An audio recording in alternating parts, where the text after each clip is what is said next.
Hello and welcome to Hindsighting, where we normally discuss all the movies to win the Best Picture Oscar and try to figure out if this picture truly is the best or is time rendered a different verdict. I'm Edward Clow. My guest today is a screenwriter, a USC film grad, and has seen planes, trains, and automobiles way more than is healthy. Jon Steinfield, welcome back to Hindsighting. Thank you, Ed. Third timer. Third timer. Yeah, you're gunning for the record. Two away and I get a jacket, right? Yeah, the jackets will be there. This episode is part of our mini-series 1981ers, where we examine a single movie from 1981, and today we look at Body Heat. It received 0 Oscars from 0 Oscar nominations. It was written and directed by Lawrence Kasdan. So, John, this will be our last 1981er, at least for this season. I think, as Hindsighting goes on, there's a couple I didn't get to. There's a couple I haven't seen. There's some 1981ers there's some movies from 1981 that I haven't seen that I may become one of my favorite movies, like some of all these other ones that we've talked about. But this is the very last one of this season, and Body Heat's a very special movie to me. It's a very special movie to you. You also got to do Blowout, so you got to do both my favorite movies in 1981, which is very cool. And where this is falling in the feed is we will have already finished all the Best Picture winners. The next episode will be the 10 best movies of the 1980s. So this is the penultimate episode, or maybe second to penultimate episode of the season, of this very long season. So if people have hung in all this time, I really appreciate it. So I'll do a kind of a truncated version of my 1981 spiel, because not only have I been doing it all season, I've done it to you already, but 1981, is just a year that I think is fantastic. It's a year I have some sort of ephemeral nostalgia for. I only saw one of these movies in the theater, and I have a very vague memory of it. That's A Great Muppet Caper. And I only remember literally like a curtain coming up on the screen. That's all I remember. I wasn't old enough to see any of these other movies or even aware enough. But yeah, 81, I think, is a great year. And I think, as some of my guests have pointed out over the course of this podcast, I could have done 1986ers. I could have done 1984s. I could have done 1989ers, 1988ers, almost every year of the 80s, with maybe one or two exceptions, could warrant a series like 1981ers. So the reason I chose this year is a little bit nostalgia, but I do think this is a strong year. And we're going to talk about what I think is tied for the strongest movie of the year, which is Body Heat. Let's move on to Body Heat, but first, a few stats and facts. So I don't know if you know about this. William Hurt and Kathleen Turner wanted the crew to feel comfortable filming their love scene, so they lined up the crew, and both actors introduced themselves to each crew member while they were totally naked. So that scene in the boathouse was the first day of filming. Wow. And I believe it was... Hit the ground running. Well, Kasdan said, which I think is smart in a way, he said, this is going to be the hardest thing in this movie, and I want to do it first. And at the end of that day, he said, nothing about this movie is going to be so challenging, at least as far as like the sex. I mean, there's other nudity in this movie, but that's the scene where they're the most naked. In fact, if you were to, apparently it's matted, so you could see like below William Hurt's waist, they I think kind of punched in. Okay. Yeah. So I think that was, I don't know if that was for the MPAA or something they were planning on doing anyway. So that scene is even more naked than... How low can you go, right? Yeah. Christopher Reeve was offered the lead, but turned it down after saying, I didn't think I would be convincing as a seedy lawyer. Which is interesting. Christopher Reeve in this part would be really interesting. Totally. Yeah. Totally. I didn't know that, actually. Yeah. He also turned down American Gigolo, which is another part. Really? Yeah. I could see him doing it, but it would have been a stretch, but it would have been interesting. Because he would have already been Superman, and it would have been really interesting, but... You know what? I think, we'll get into this later on, but I think Christopher Reeve would have been interesting, but I think bringing the Superman baggage to this character would not have worked, I think. Probably not. Because I didn't pick up on this when I was watching it, as younger, and I did the last couple rewatches, I should say, of the last couple of years, and we'll get into this. I don't want to step on any of your toes, but the character is supposed to be pretty stupid. I mean, there's a couple times like they, dumb, right? Right. She picks him for that reason, and I just don't think you could buy that with Christopher Reeve. Okay, we'll get into that. I want to push back on that idea of how dumb Ned is, but we'll get into it. How dumb or not he is.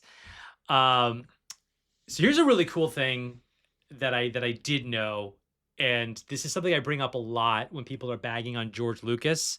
So George Lucas does not have a credit on this movie, but kind of shepherded this movie. He was Kasdan's DGA sponsor, and he called Alan Ladd Jr. and said, if Larry goes over budget, let me know. I will cover it.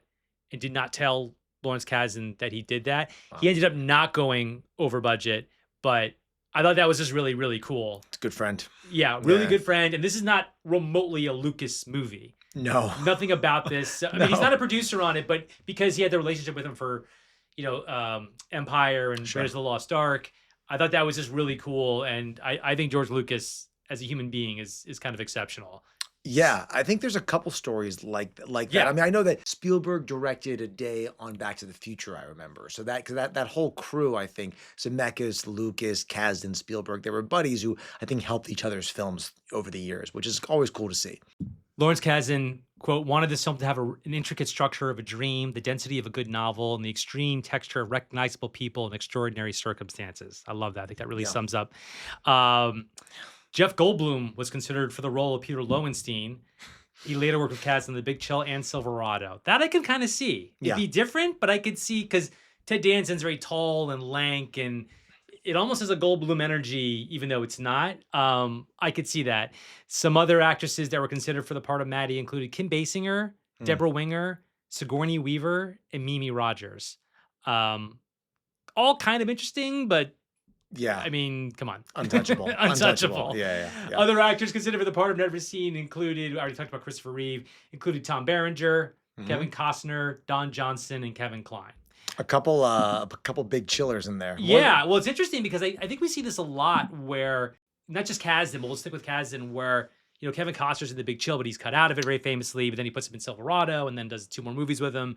And so I think you see that a lot where, and we did Platoon a couple episodes ago, and Costner was in consideration for one of those parts and didn't do it, but obviously Oliver Stone works with Costner when he's a much bigger star for JFK. So I think it's smart when directors, even if they don't go with an actor or an actor doesn't go with them, to kind of keep them in the mix. I mean, as an actress, what you hope for, if you don't get cast or you're not available, that like you don't blow it with the director. But so yeah, let's talk about Body Heat. Let's get into it. Let's start with Lawrence Kasdan.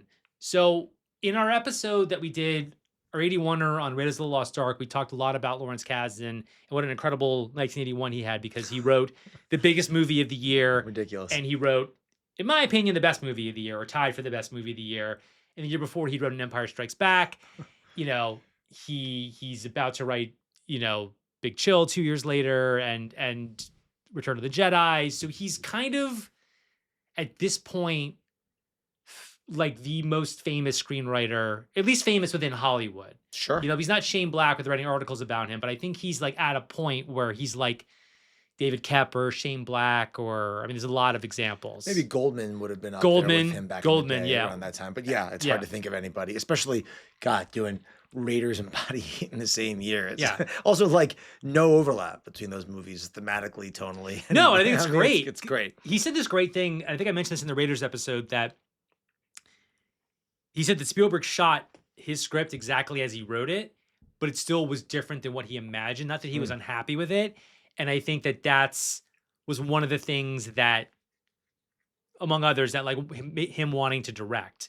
And what's interesting is that he's never done, because he's like one of these directors, and I think I mentioned this. I know I mentioned this in another podcast. Forgive me for not knowing which one. He is a little bit like, Barry Levinson and Rob Reiner and Ron Howard, where the first decade, it's like a different genre every movie they make. Yeah. And,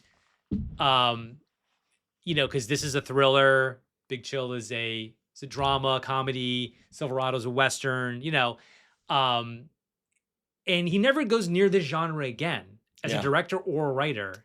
And on the one hand, I'm like disappointed, but on the other hand, I'm like, well, you're never going to touch this. Right. But he had said something to the effect that like he wanted to do something like this as his first movie as a director, because it would be a way to kind of express everything that he wanted to do. It's a way to like, I can't remember his exact phrasing. I don't have it in front of me, but I think it's so interesting that like this movie, even though I think it's in a walk, the best movie he's ever directed, and for me, the best movie he's ever written, he doesn't go near this genre as a writer or director ever again. I mean, I guess The Bodyguard, which he doesn't direct, is the closest. He'd written that Right. script before. Right. He doesn't direct that movie. But even that's not a film noir. I mean, it is kind of a mystery. And maybe if he directed it, because he wrote that script in like 1975 and everybody passed on it. Like Clint Eastwood passed on it and McQueen passed on it. And Yeah. so this movie is just such an anomaly in his career. Yeah. Is that he just never does this again. It's like the American Graffiti in his canon, basically. Great right? example. You know. Yeah. I mean, but American Graffiti is, yeah, it's an anomaly in Lucas's career, but he was a gearhead. And he was from Okay. Modesto. So American Graffiti Sure. is like a personal movie. It's Sure. almost, I mean, it's not like, that movie's fun. It may not be the deepest movie, but at least he's from that town and he did do that. So he has like a personal. Where's Kazan from? Do we know? I think he's from like the Midwest. Okay.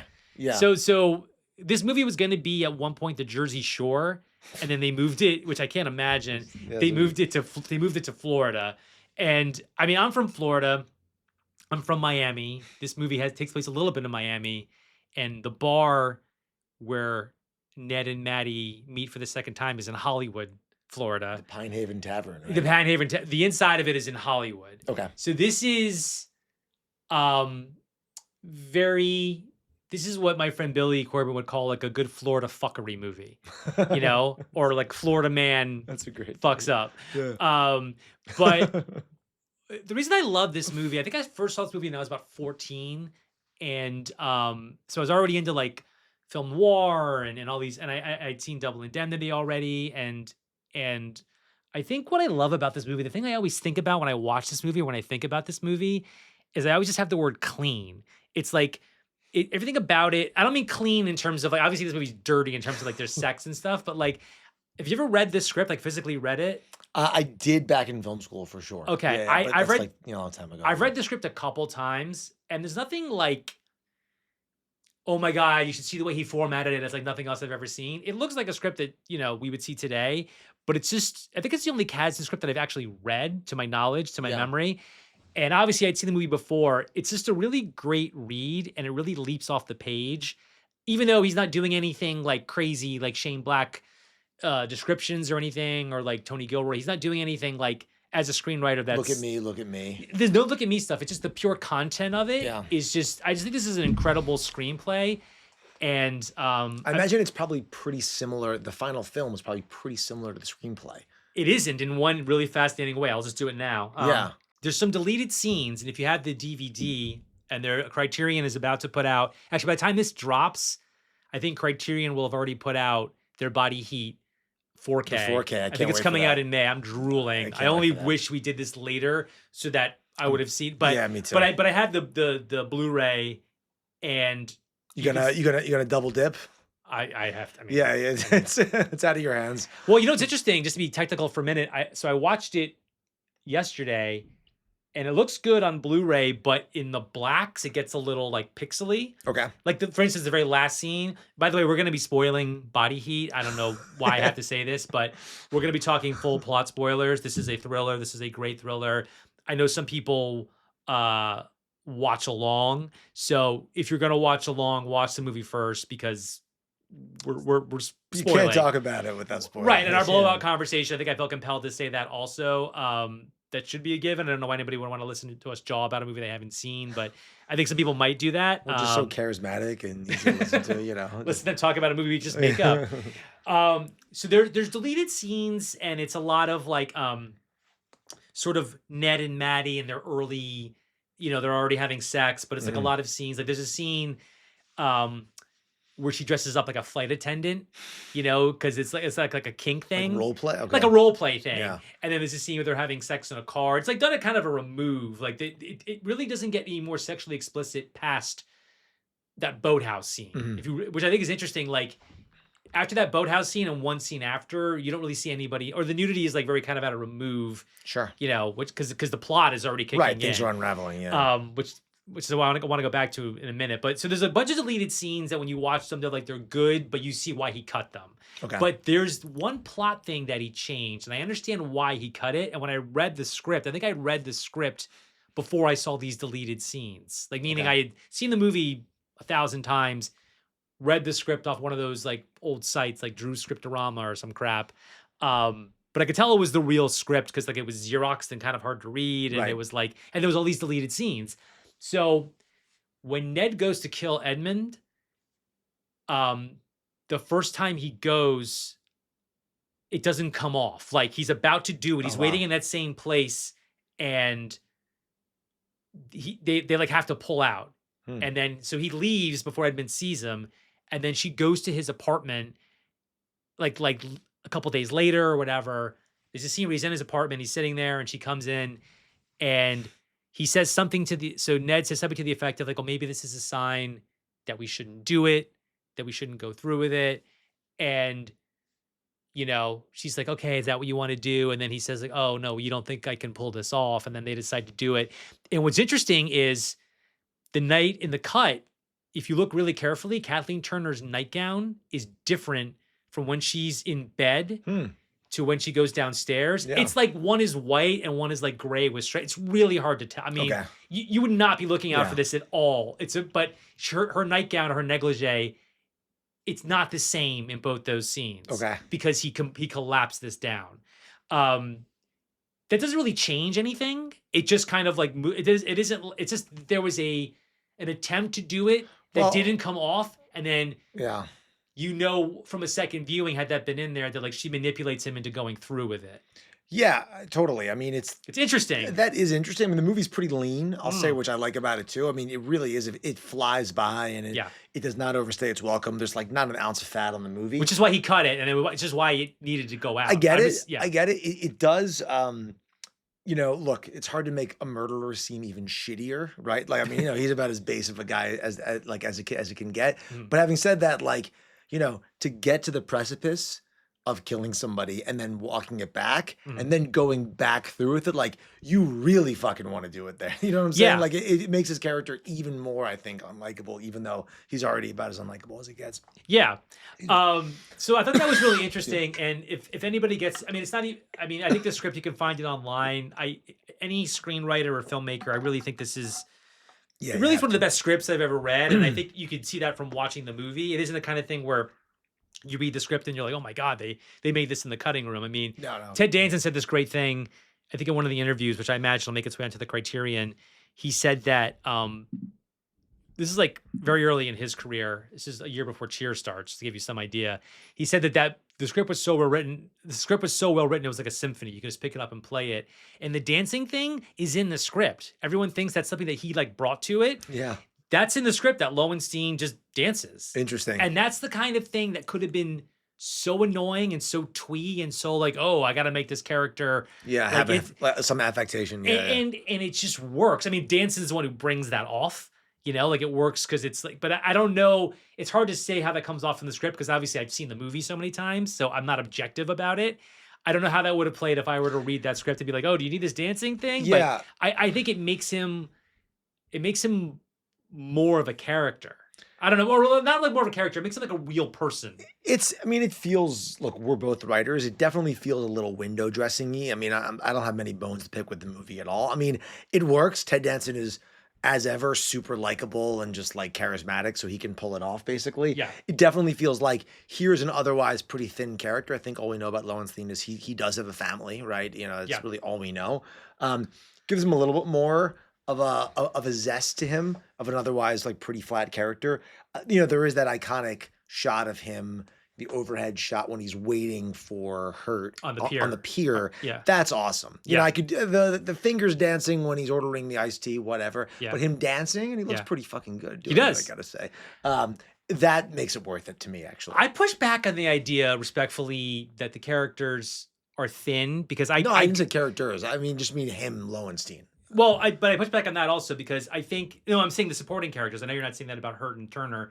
I think that this is a movie I often think about because Kasdan, again, said this thing that he really thought about, the supporting characters. I think the supporting characters in this movie, even though they're largely in service to the plot, I think they're so well written. I mean, so talking about Ted Danson, J.A. Preston, who plays Oscar, Mickey Rourke, who's only in 2 scenes of this and really pops. Great. I think great. Richard Crenna. Yeah. There's an actor, I think his name is Michael Ryan, who plays Hardin, who's in just one scene Yeah. and a phone call scene before it. You and I talked about in our blowout episode about the actor. I think his name is John McMartin, who's the guy who shows up at the Gives the hospital. yeah. I think Right. this guy is like in a similar vein where you just see that dude and you're like, this dude is like formidable and like privileged Sure. and like nothing. I just think like all the casting in this movie. Oh, the casting is great. Yeah, Casting's but I think great. I think that like I always think about particularly Danson, Mickey Rourke, and J.A. Preston when I'm writing a thriller, which is usually is that like okay, without going too far, how can I make these characters interesting so they're worth playing? Not like because none of those guys were like movie stars, but like Mickey Rourke, his career starts here. Like the next year he does Diner, and then he's like off to the races. Yeah. And he's in 2 He's scenes great. in this. He's so And just watchable. You just so wanna watch him. watchable. We'll get to him in a little bit, but Yeah. I think like obviously he was a young actor and they could have gotten anybody to do it, and but I do think people saw him in this movie, or at least Barry Levinson saw him in this movie and was like, yes, this is the guy. Yeah. So yeah, I think that the way those characters are written, even though it's largely in surface of the plot, I think they're just so well written because Yeah.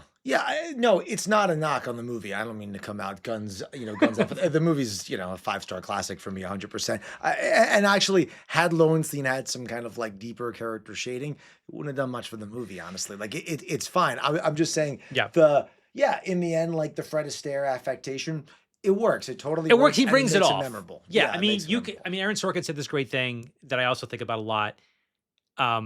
A script is not meant to be read; it's meant to be performed. You can make a bad movie from a good script, Right? But you can't make a good movie from a bad script. Yeah. Here's a small thing I just noticed, and it's not even like particularly. This is just something. This is like my one nostalgia thing. So in the scene where William Hurt's in the bar right before he meets Kathleen Turner, there's like a popcorn machine. It's got like a rainbow sticker on it. Okay. My house growing up had that sticker on the sliding glass door, and I saw that in a lot of houses. It was just so you knew that there was a glass door there. Like if you had a kid, you saw that and you knew that the window was closed so that you didn't like walk through it or like bump your head on it. Yeah. And it was around that time, I just That's thought funny. It's not a detail that they added. They probably found that bar Yeah. and it was there. And so it's not something that Kaz didn't put in there, but it was just that's a pure nostalgia thing that rainbow sticker. I don't know if they sold them outside of Florida or anything. That was just like a thing that I've noticed it before, but watching it with my hindsighting brain on, I've never watched this movie for a podcast. I just saw that and I was anyway. Anybody from Florida who's 47 years old or thereabouts might know that. Cool. So I want to talk about something I know you want to talk about. I think when William Hurt and Kathleen Turner meet is arguably the best scene like that in movie history. The best just meet sexy banter. The only thing that I think would compete with it, and I think it's very intentional, is Double Indemnity. Yeah. This movie is a spiritual brother to Double Indemnity. It has the same basic concept where let's kill your husband for money.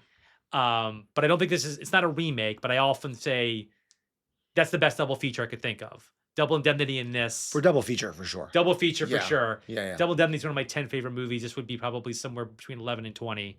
So this is like right behind it. But yeah, I think this scene, you want to talk about great screenwriting that's cemented by great acting, where they meet. I think the dialogue in this is just supreme. Yeah. I think I don't know. What do you think about this scene? I mean, this scene is just amazing. We could just No, it's a masterclass. Yeah. And especially when you watch it knowing a little bit about what happens when you rewatch the movie. knowing that she's trying to reel him in. Yeah, she layers it in really masterfully herself, honestly. And I mean, it's beautiful from a screenwriting standpoint, but it's incredible from a filmmaking standpoint. Yeah. The way that he frames her in this just iconic shot of her walking up the bandstand and everything. Yeah. And, I mean, your eyes rack to her no matter what. You're just looking at this kind of like, her dress is flowing in the wind. You can feel the heat. I think one of the things that is lost sometimes in movies that this movie obviously nails is when place is just like part of the DNA of the movie. Yeah. Nowadays movies shot in Atlanta, Vancouver, they could stand in for any city in the world basically. And like that, that's fine. This movie, I'm not a South Floridian, but like this movie reeks of that. You could feel the humidity, I feel like. So all of that is amazing. I don't even know what they're eating. They're eating shaved ice or something like that. Yeah, it's like shaved ice, or it's a snow cone. Shaved ice didn't exist back then. Okay, It's a snow cone. Right, okay. It's a shitty snow cone with like it's all cherry ice and a flavor, little bit of Yeah. not enough grenadine, which I love because like you can see in one of the shots, it's like white. There's no cherry on top of it, which Right. means it's all at the bottom. It's on the And bottom. there's cheap paper Yeah. cones, which is probably the same. Yeah, I am a South Floridian. I'm from Miami. I was in Miami at this time. I mean, I was a little kid. What's ironic is that there was a cold front when they shot this movie. So Wow, they really? were very, very cold and had to spray them. Just one of those freak things where it happened to be very, very cold. Wow. I don't know about the entire shoot, but the thing about Miami, and my wife goes nuts when I say this, is that the thing about Florida, it's hotter at night. I know it doesn't sound like possible, Yeah. because of course it can't be, but like it's just at night it's hotter, and they're on the beach. Like they're as far like east as you can go. Totally. Yeah. No, but back to the opening scene. He's also got just an incredible first line. You know, you could stand there as long as you'd like with me, but you just got to promise not to talk about the weather or the heat to some Yeah. extent. It's just a great line because it's you know, the weather is layered in all of it basically, and, Yeah. and it just there's a real dance that they're doing around it basically. Yeah. Yeah. It's a masterclass, 100%. Yeah, and it's so we should, I mean, let's talk about Hurt and Turner. So Hurt had done, I think, 1 or 2 movies before this. He'd done Altered States. I don't know if Eyewitness is after this. Definitely hadn't come out yet. Eyewitness is the same year. I don't know if it, but anyway, he had done Altered States. So he's pretty new to movies. This is Kathleen Turner's first movie. Yeah. She was, I looked this up. I knew she came from a soap, and that's going to come back because another actor, crucially, another actor from this movie is from her soap, and we'll get to her when we get to the scene. A soap called The Doctors. And what's funny about The Doctors, I never heard of this show. I went on YouTube and looked at a couple clips. So Kathleen Turner was on it for like a year or two. And this was a soap opera. It was on every day. And so tying into hindsighting, Catherine Harold from Modern Romance was on The Doctors at least once. Meg Mundy, who's in who was in Ordinary People and plays Mary Tyler Moore's mom, was in it. Alec Baldwin was in it.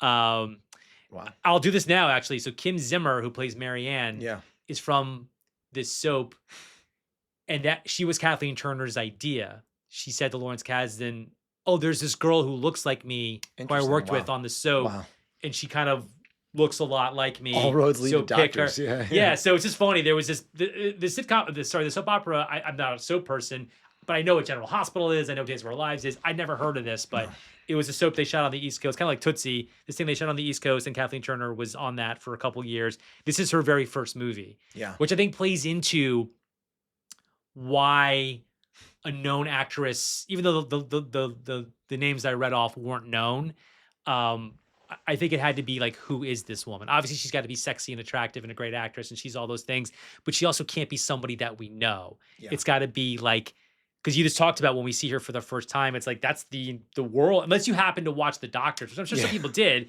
Some people might know her as such and such from that show. It's the introduction to her. But any man, any man is watching that is like, who is this woman? And there's so much of that. This movie is, who is this woman? And Lawrence Kasdan said this great thing, kind of going back to the script for a second. When he heard her read it, she was the only person who read it like he heard it in his head. Wow.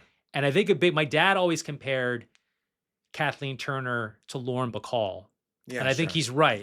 The voice, and again, it's like Lauren Bacall. Similar look. Very sexy, like dangerous. And I think, and I don't think we have that right now. I can't think of who Kathleen Turner is. Maybe Sydney Sweeney. I don't think Sydney, I knew you were going to say that. I don't think Sydney Sweeney's very attractive.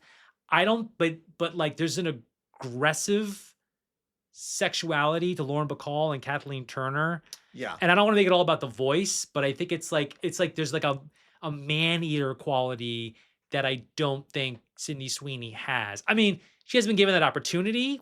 We don't make movies like this anymore, which you're going to hear me say 10,000 times. But so I don't think it's like every generation gets one.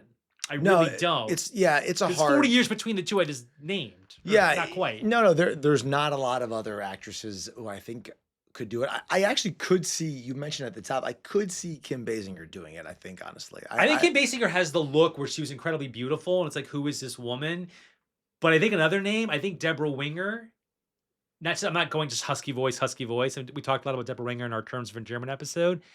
Deborah Winger has that kind of dangerous quality, but I don't think she's like what they call in the Watchables. I don't think she's throw it all away. I think she's a very sexy woman. Yeah. Kim Basinger definitely has that look where it's like, oh my God, who is she? I don't think Kim Basinger has the gravitas, like the she doesn't have the confidence. I'll put it that way. Maybe. Or maybe she's never been given that opportunity. Like you see that in LA Confidential, but it's a different kind of role. That's a woman who's, further along in life. And I think Kim Basinger, who knows, with Lawrence Kasdan at the helm, would have been interesting. You definitely would take a look at Kim Basinger and be like, who is she? But I just think that Kathleen Turner is. No, it's such a one of one. Yeah. It's a one of or one. one of two even. Yeah. No, I mean, it's one on one for that period of time. Absolutely. I don't think there's anyone else like Kathleen Turner, because even the other sort of goddesses of the era, like a Michelle Pfeiffer, who's definitely like, oh my God, who is she? Yeah. But I don't think Michelle Pfeiffer, either she wasn't given that, doesn't have like that man-eater quality. She's more like a Kim Novak, where like, oh, she's mysterious, like what's going on with her? She's interesting. But like, yeah, just this idea of like, this woman is sexy, this woman is dangerous. The only person who even comes close would be, like Sharon Stone in Basic Instinct. Sure. Sharon Stone has, like, a lot of people have said, like, Catherine Chamel is kind of like the kid sister to Maddie Walker. It's just that Basic Instinct is so much more of an insane movie I like, but it's just so insane and not as tightly scripted and yeah, it has a lot of qualities I like, but Sharon Stone is the only person I could see maybe coming within spitting distance if she were the same age. I mean, she's only 4 years younger than Kathleen Turner, so they're very close in age. But I just think of her as being so much younger because she doesn't pop for another decade. Totally. It's funny because her character in Casino, Ginger, I think is actually almost a little more in line with Maddie than that's a good point. Than Catherine is, just because she's a little more, Catherine is Ginger in those early scenes. Yeah, exactly. Yeah. She's a little more manipulative. You see her playing men a little bit more. You see her kind of having an ulterior motive. Not that Catherine doesn't, but it's like, in some ways it's like Maddie walked so Catherine and Ginger could run, basically, I think we can just do this now because we're talking about her. For me, this is a bit. I'm gonna put you on the spot. Here's my Mount Rushmore of femmes fatale. Okay. Number one is number one, and 2 through 4 are going to be chronological. Yeah. So number one for me is Linda Fiorentino in The Last Seduction. Okay. You know that movie? Sure. Yeah. Number 2, because you just got to. I mean, is Barbara Stanwyck in Double Indemnity. I mean, she's amazing, and she's the first one. She's kind of the OG. We have none of these movies without her. Totally. 3 would be Kathleen Turner in this movie, and 4 would be Sharon Stone in Basic Instinct. Those are the four like best, most iconic. I wouldn't rank those movies the same way. Yeah. But I'm saying, as far as the women themselves, the characters and the performances, Fiorentino's number 1, and then those other 3 are, behind. Yeah, did I forget anybody? Fiorentino is an interesting shout. I know the movie. I've seen the movie, and I think she's great. I really like her a lot. She wouldn't have jumped to mind, actually, but I totally see the call. Yeah, I mean, Sharon Stone, Stanwyck, Turner, like 100%. Yeah. That's a great question. I have to think. Okay. I put you on the spot. I have a list on Letterboxd, by the way, where I list my top 10. And it's not like, it's a different role for like a Glenn Close in Fatal Attraction. It's not she's on the list, yeah. Yeah, I mean but it's not really that. And Glenn Close, I think she's an awesome actress, honestly, but she doesn't have that certain kind of draw that a Kathleen Turner does. And right. I will say it's a different dynamic too, because Fatal Attraction, that's a woman who's genuinely. It's an obsessive love. She's obsessed with the guy. Insane, yeah. She's not trying to trick him. Like if Michael Douglas went along with her, sure. The movie would be over. That's all she wants is him. She's not trying to manipulate him into doing anything. So, but just in terms of her, the mortal danger she represents is the same. Sure. At least by the time the movie's ramping up to its ending. Yeah. I mean, no, it's really hard to think of. Yeah, I put you on the spot. It's fine. Who are on that. Well, like Rosamund Pike in Gone Girl.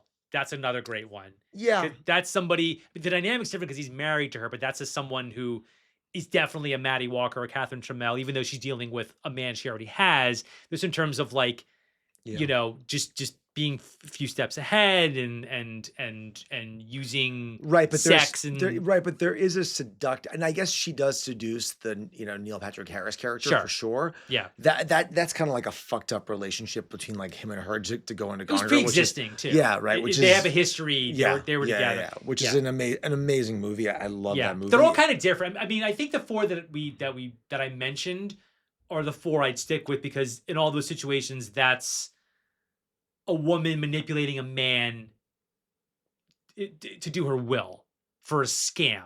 Like that's a woman picking out a man, deciding, I'm going to. I guess in Basic Instinct, it's different. It's like I'm going to murder this man. Yeah. That's why I wasn't totally thinking of her as that. Yeah. I'm trying to think of. Am I missing a Melanie Griffith role where she really?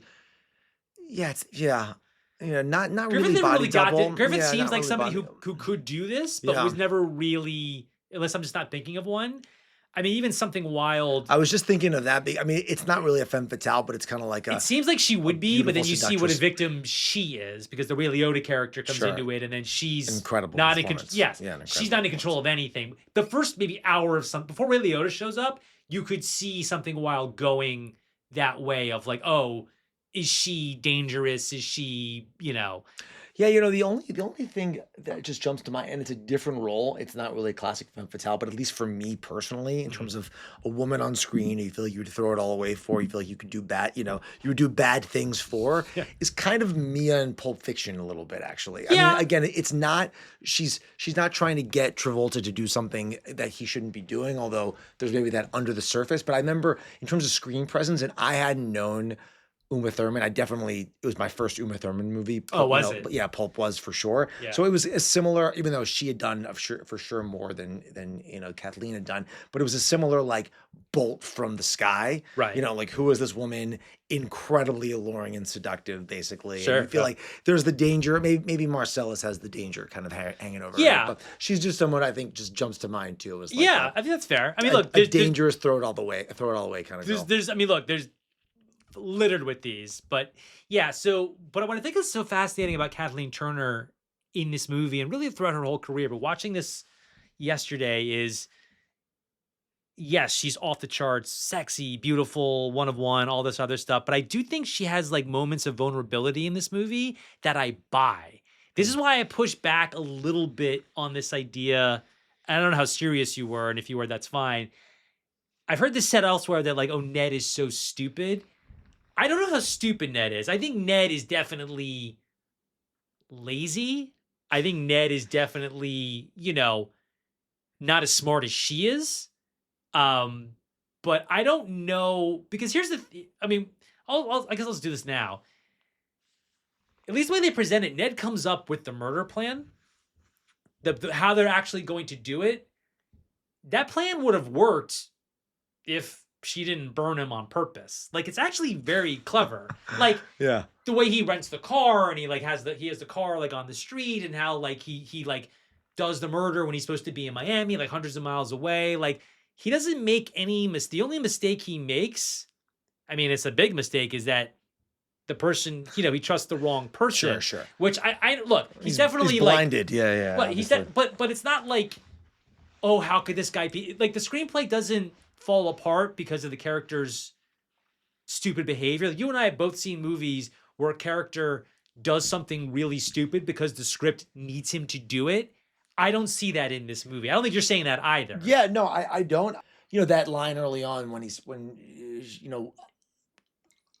what I love in a man, stupid, lazy, I got them all. It's funny you mentioned lazy. I actually don't think that there's anything in the movie that shows him as lazy. I'm trying to, like, they hint at some prior, malpractice, and maybe he wasn't too scrupulous. As a lawyer, I think he's lazy. Yes. Okay, could be, but it's like I don't know. That I actually don't totally buy. I mean, anybody who's willing to concoct a murder scheme isn't letting life pass them by. Is not too lazy. It's kind of a go-getter, honestly. If you're gonna I think he's really ambitious. Praise a murderer. Yeah, that's the thing, is that I think that Hurt himself the actor brings a certain gravitas and a certain intelligence 100%. that it kind of carries into all. It's funny. It's really funny because my second favorite Hurt performance, hands down, is Broadcast News. Yeah, I And think he mine actually too. is like that. The thing is, like, he actually is kind of a dope in that movie. Like, that's Yeah. the point of the character, is he's like this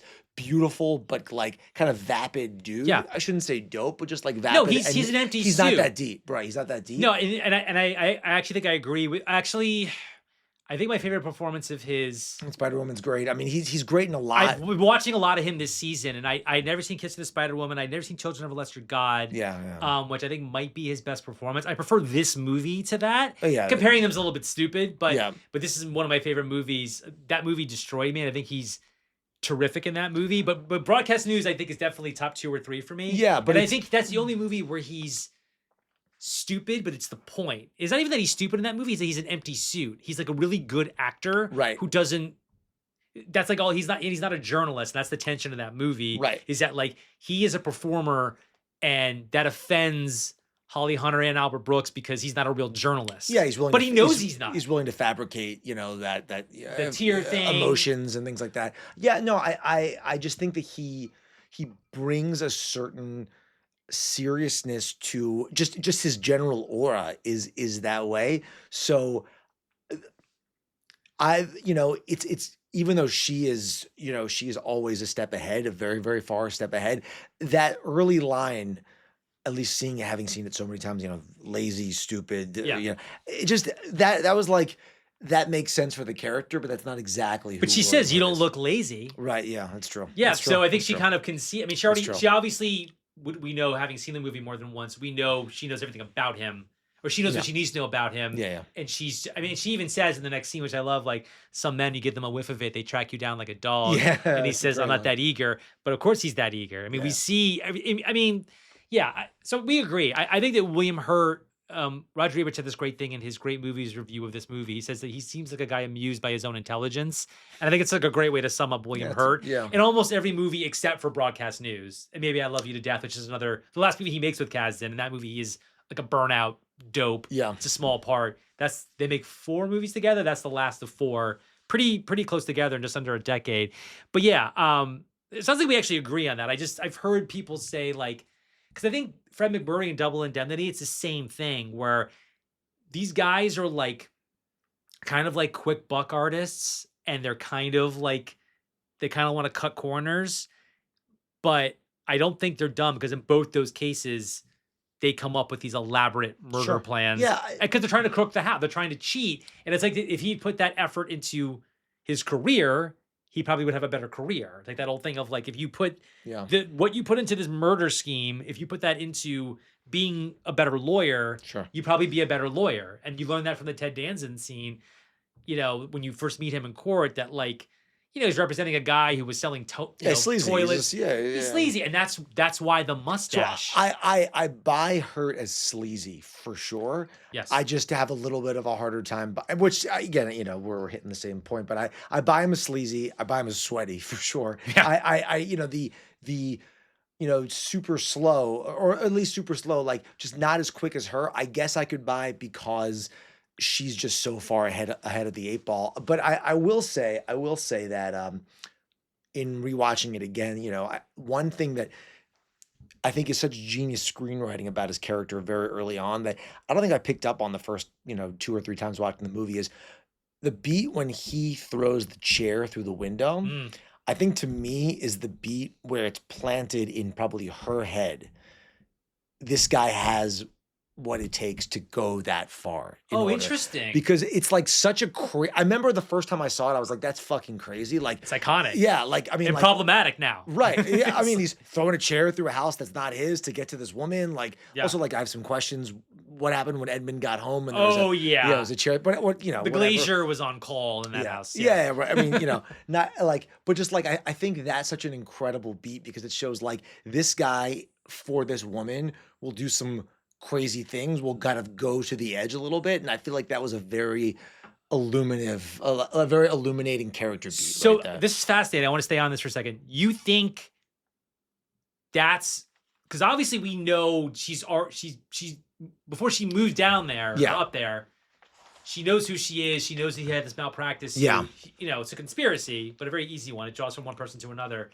You think at that moment, you're not saying she's deciding to take him, just that she knows she has the right guy. Yeah, and I think it's also subconsciously planting in our head because it's like in our head, like the viewer's head. Because look, I mean, it's a far bridge. I don't want to say it's a bridge too far, but it's a far bridge to go from, you know, being infatuated with this woman who's got this, you know, this husband being like, let's kill him. Like that, you know, like that's a huge, obviously, leap. Yeah. And I think that chair through the window scene is maybe the subconscious plant in her head, but I think definitely in our head, like this guy will go to some crazy lengths for this woman off the bat. Yeah. So, you know, because I was rewatching it under the guise of like, are there hints that he would get there to let's kill her, him, you know, and I that chair to me was doing the work, honestly. I think that's great. And also what Danzen says in the first scene, it could be that quick score you're always looking for. Yep. So it's like this dude would very easily steal and like perjure himself, like,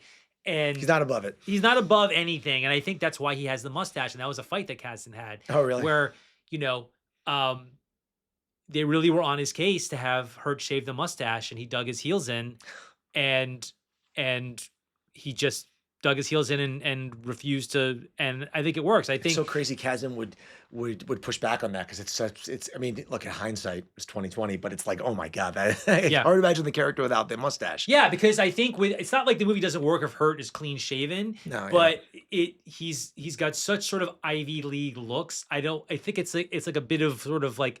It's an exterior part of the character that I think tells you that this guy is sleazy. I mean, dudes had mustaches in the early 80s, sure. but I think if he's clean shaven, he's too Ivy League. He's almost like too handsome that you would think like, oh, no. Like it's telling us like this dude's kind of sleazy. Totally. He's in this small, sleepy town. And I think you do feel like you do feel the heat, like the physical heat. Southern Florida is just very sleepy and slow. It feels like they're in a very small town, and they are. I mean, could be anywhere. You know what I'm saying? Like, it's not like a lot is going on. Yeah. You know what I'm saying? It's like they're not in, like, you couldn't move this same movie to Miami. No. Because it would just be a different thing, because Miami's a major metropolitan city. Well, you also, I think there's something about the cosmopolitan nature of it that you probably wouldn't be able to believe that she'd be able to take a guy. There is something about, you know, the production design of his office on that street that seems to, I love seeing this little detail on this last rewatch of when he goes to work, he passes this like little old lady who is looking at a dress that's like presumably outside of his firm, of his law firm. And it's like, you know, if he's this white shoe lawyer, A, you don't have that little old lady outside of his office, but B, it jumps too far to think that he could be manipulated into doing this. So I think like all that without even a single word of dialogue, all that production design around his office on the street in the seemingly sleepy Florida town, it just adds to this character that like this could happen. Yeah, like, and to go back to the Hurt not being so dumb thing, she tricks Edmund, who's really smart. Meaning like she's already conned him into not, I mean, to be a little fair, it's the early 80s. You don't have the internet and all these things. So like, it's much easier to sort of pass yourself off as someone different, you know, but she's able to get inside his house, and it's, you can see Edmund being taken. I don't think he had to put a chair through a window because, you know, she kind of like decided, which Hurt says at the end, like, you know, so it's like two pieces of this. Like, she, you know, she has to get the husband to take down and the guy to take him down. Yeah. She's like well into her plan when we meet her. We just don't know. Like, we don't know watching this movie that she married this dude for his money. Now, you could assume he's like 20, 30 years old or whatever it is. He certainly seems a lot. I don't know how old. Let's call it 20 and be kind. Sure. And you know, he's supposed to look like, I mean, he's old enough to be her father for sure. Yeah. Or who knows? I Totally. don't know how old Krenna is in this movie. He's probably younger than I am now, which is horrifying to think about. But 40 was a lot older back then. Yeah. He's probably like, I don't know how old he was. So he's definitely smarter than Ned, and he got tricked. I mean, his murder's not his fault. Like, he fell for this woman too. Right, but I feel like, I mean, obviously, Krenna being tricked was much less than than Hurt getting tricked. I mean, Yes. she just was like, I love you, I want to marry you, you know, like yada Right. yada yada. I guess she lied about, you know, her name, of course, but yeah, as you She said lied in about the her whole 80s. identity. Yeah, yeah, no, true. And because of the age difference, I mean, well, I mean, yes, it's less than, but I'm just saying that like Hurt's not the only man to get taken by this woman Yeah, in yeah. the course of this movie. Yeah, that broken window scene is so iconic. And before I saw this movie, that's all I knew about it is that there was Oh, this really? scene. Well, Yeah, before I saw it, I knew there was a scene where I'd seen a clip of it or something where he sure. throws the window. Yeah, like that's such a crazy moment, but in the context of the movie, it makes sense. Like when you're watching it, you don't think like, how could he have done that? You're like, yeah, I understand why this dude did it. Like the look on his face, he's looking at the wind chimes and her like Yeah, standing the there. wind chimes are And great. Yeah. yeah. Um, I can't believe I've gone this long without talking about the John Barry score, which Oh my is God. one of my top. John Barry's my favorite composer. I think the best composer ever is John Williams. It's not a hot take, but John Barry is my favorite, and uh, this is a top 5 John Barry score for me. Yes. And I want to talk briefly about where John Barry was in his career, and the John Williams thing is a bit instructive. So in the '60s, you know, you're talking to the world's biggest James Bond fan, mainly because of James Bond and some other things. You know, he wins 2 Oscars almost back to back. John Barry was it. I Mhm. mean, he was just the fucking man. And then John Williams comes along in the '70s, and he, to this day, is the man. I mean, somebody had said, I forgot who said it, that John Williams is better at his job than anybody's ever been at any job. Like, That's great. John Williams is better at his job Yeah. than like anybody's Yeah. been at any, and I kind of think that's true. Yeah, him and Michael Jordan, basically. Michael, that's what I'm saying. Yeah, Like, it's like yeah, that Michael yeah. Jordan level Yeah. of just like, there's nobody better. You're the best that's ever been. Just, but so in the '70s, you know, John Williams comes along and becomes, you know, with all the movies, I don't even have to list them. He becomes the most famous, maybe musician ever, certainly the most famous film composer. Sure. You know, Jaws, Star Wars, Superman, on and on and on. Indy this very year. And in the '70s, John Barry, except for the few Bond movies he did, was doing really incredible scores to kind of shitty movies like Star Crash and, you know, and these things you've never heard of, and the music is good. And then what happens in the '80s, he has like this comeback. He never touches John Williams, but he does a movie called Somewhere in Time with Christopher Reeve and Jane Seymour. I don't know how big a hit it was, but the score to that movie is absolutely beautiful. And I know a number of women who couldn't be less interested in film scores who love the score to that movie, like who will listen to the score to the, it's a very lush romantic movie. It's a very good movie. And then this is a really Yeah. big piece of this. And then he wins an Oscar for Out of Africa 4 years later. And, you know, his career goes up and down after that. But in the '80s, this is part of like a comeback It's the where Barry Sons. yeah, it's a Barry Sons. It really is, and this movie's a huge part of that because this movie is a decent size hit. It's not a blockbuster, but it is a hit. It did It's well, something yeah. it did well. Yeah. The budget I don't think was very high. It obviously makes careers for Hurt and Turner and Kasdan and Ted Danson's on Cheers the next year and Mickey Rourke. I mean, it really does make Yeah. a lot of careers. And Richard Crenna's in First Blood the very next year, and That's right. on and on and on. So the score to this movie tells you that this movie is elegant, tells you that this movie is smart, tells you that this movie is not. I mean, let me ask you this. Is this movie an erotic thriller? And is that a dirty, I don't mean dirty in terms of sexual, is that like a disparaging thing? Because when you think about erotic thrillers, you think about Basic Instinct or Fatal Attraction. This movie isn't thought of as an erotic thriller. And I don't know if that's an insult to it or if people aren't recognizing that this is the best erotic thriller ever made. It's kind of like the debate, like Silence of the Lambs, a thriller or a horror movie, right? Where do you fall on that? Because I'm on the fence on that one. Yeah, it just feels more thrillerish to me. I agree, actually. I guess I'm not on the fence. Like it's like a lot of that determination is like what is on the thrust, what is in the margins, and what's the main thrust of the movie, right? Okay. It's like, you know, I'm sorry, this movie to me is not about predominantly like the sex, like it is like it's a huge part of it, so a lot of people will remember from it, but like that's really, you know, almost like a supporting character to this, you know, thriller aspect of, Yeah. of you know, and We don't this actually see crime. them have sex. We see them post, like a Basic Instinct, we see like 10, 12 minutes, whatever it is, of them having sex. No, there's one. I mean, like I don't know if this. There is one scene of them having sex. You're right. I'm Yeah, sorry. yeah, But it's like tight on her face, Yeah, and yeah. it's really quick. That's the only time I think we actually see them in the act, Sure. right? Yeah. Because everything else is like when he throws a chair through the window. It's the build up, and It's the build up, aftermath. and then it cuts to them in bed, Yeah, and then everything else is them post-coital. We only see them actually having sex one scene, Right, And it's there's like no- very close, and it's on her. It's a close up of her face, Yeah. and her hair whips around, and like that's the only time, unless I'm nuts, that we actually see them. There's no them like screwing in the sink like in Fatal Attraction. Like No. it just I mean, Everything. Even in the deleted scenes that I'm talking about, it's at a remove. It's like a really wide shot, and it's either about to start or it's either pre or post-coital. We only see one scene of them in the act. So I guess that means it's not an erotic thriller because there's not an actual. I don't see it as that. I see it. Okay. I mean, look, these labels are always somewhat, it's a little No, bit no, no, semantics, but it's like, is it like a neo noir? It's definitely a neo noir. Yeah, right, It's definitely a film noir. I'm just talking about the erotic thriller aspect of it because there's this, but then there's nothing until like 6 years later, Fatal Attraction, and then there's nothing really until the 90s. So like, Sure. I think because it's like temporally so far away, Yeah. it's 6 years from Fatal Attraction, and Fatal Attraction is 5 years from Basic Instinct. Once Basic Instinct happens, you get. I mean, even Last Seduction, which is 94. Sure. Once you get into the early 90s, there's good and bad, mostly Right. bad. Yeah, I guess this maybe isn't an erotic thriller, but I think that the John Barry score is like all his scores so elegant and kind of epic because this isn't a big budget movie.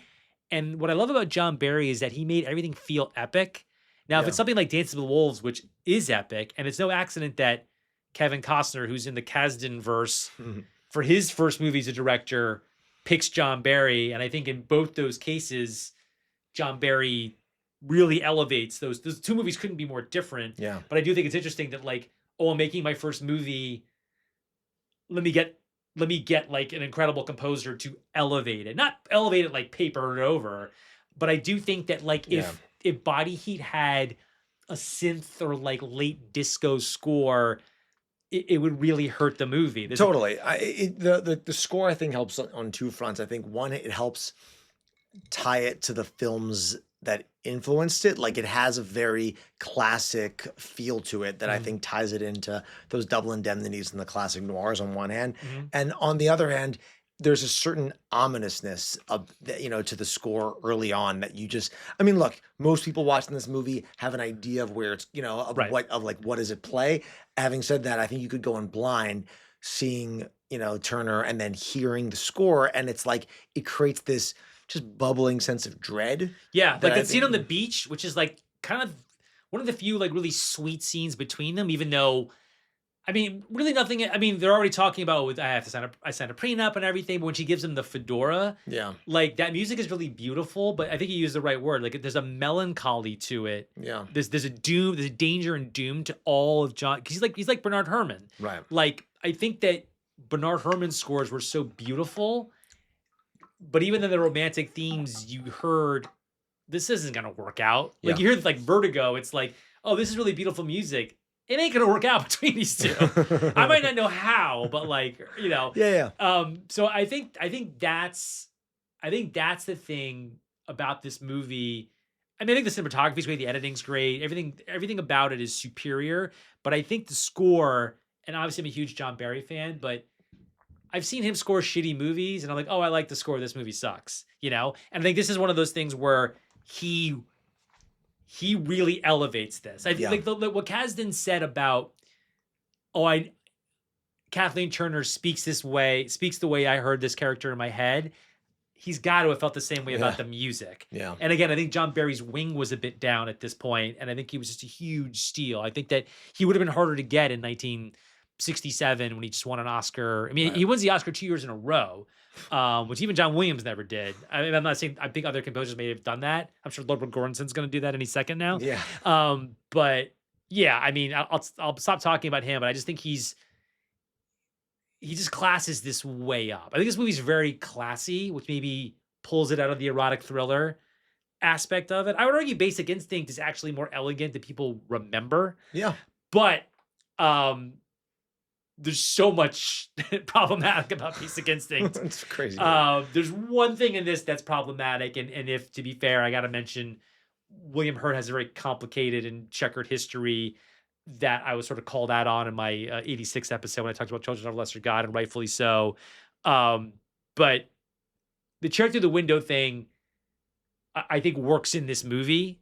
I think if you did that in real life, it'd be super stalkery and crazy. Sure. But I think in the context of this movie, it totally works. I think your take on that is really, really smart. So when I was watching this movie yesterday, you made a joke about the scene I want to get to next, which I'm just going to call the "Hey Lady" scene. Hey lady. I think this is such a masterclass in so many things because the scene, he says, "Hey lady, want to fuck?" And then the woman turns around and it's not Kathleen Turner, which is like the most horrible thing you could possibly imagine. And I just love her in this scene. Kim Zimmer, who plays Marianne, is also fantastic. And this is the only scene we really see her in. And another small part, perfectly cast. And this was a woman who was on Kathleen Turner's. Yeah. And from behind, it looks like Kathleen Turner. It really does. It really does. Yeah, and that plays into the plot. And I love thrillers where there's a scene that's doing three things when you think it's only doing two things. Yeah. Like you think it's like, oh, it's this scene that kind of shake you up.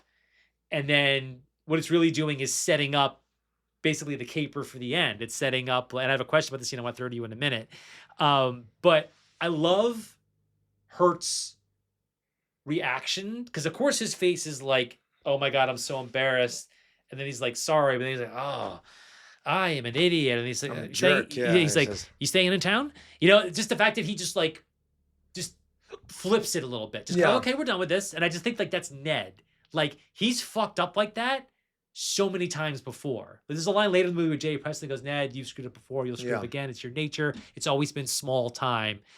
I think he's been in a situation like that, whether it's professionally or personally, where he's just done something. I mean, this is an argument maybe that Ned isn't so smart. I think he's not smart in this way, where he just does impulsive, dumb shit like this. I think he's been, what I'm saying? I'm not saying he's done this exact thing, but I think he's just done stupid shit. And I think he kind of just rolls with it. He's certainly embarrassed, but I just love, I mean, I don't know, I'm making too big a meal of this. I just love how Hurt plays that, like, "Oh, I fucked up. Like, let's move on. Like, I fucked up. Like, let's move on. Hey, I think you staying in town?" It's like totally. It does. I think two things, which is one of them. I think it shows that there is that impulsiveness to him that I think you could argue is in the same kind of family as the chair scene. It's like, yes, I'm not saying that someone who does that would also kill somebody, but but you're a little bit, you're flying by the seat of your pants. You don't think things through. Right. Which is in line with this, with who he is. So it's a very on point character line. But then I actually think that, look, the movie opens with him in bed with a woman, or getting out of bed with a woman, and I think you have to believe that, at least for the first time through, that he is a guy who could attract to Kathleen Turner. Obviously, her motives, going into it. But I think that the way he recovers, at least to me, he has some kind of rapport with the woman. She's not repulsed by him, and he's not embarrassed by himself. He's a little embarrassed by himself, but not enough to be like, "I got to get the fuck out of here. Like, I feel like a dipshit. I got to leave." He recovers really quickly. And he's almost like kind of flirting with her. Not really flirting, but he's almost making comfortable chit chat. I think that's also important for who the character is. He's not putting his tail in between his legs and running away. He's like, "All right, I'm an idiot. I'm kind of used to being an idiot, but like, I'm going to recover in a way that lands on my feet." Yeah. I mean, I would never, under any circumstances, I've never done anything like that. If I were in a situation, I've been in embarrassing situations. We all have. I would either be groveling for forgiveness, or maybe I would retreat. I would not be as smooth as, even if he is kind of a cheese dick, like, but he does recover.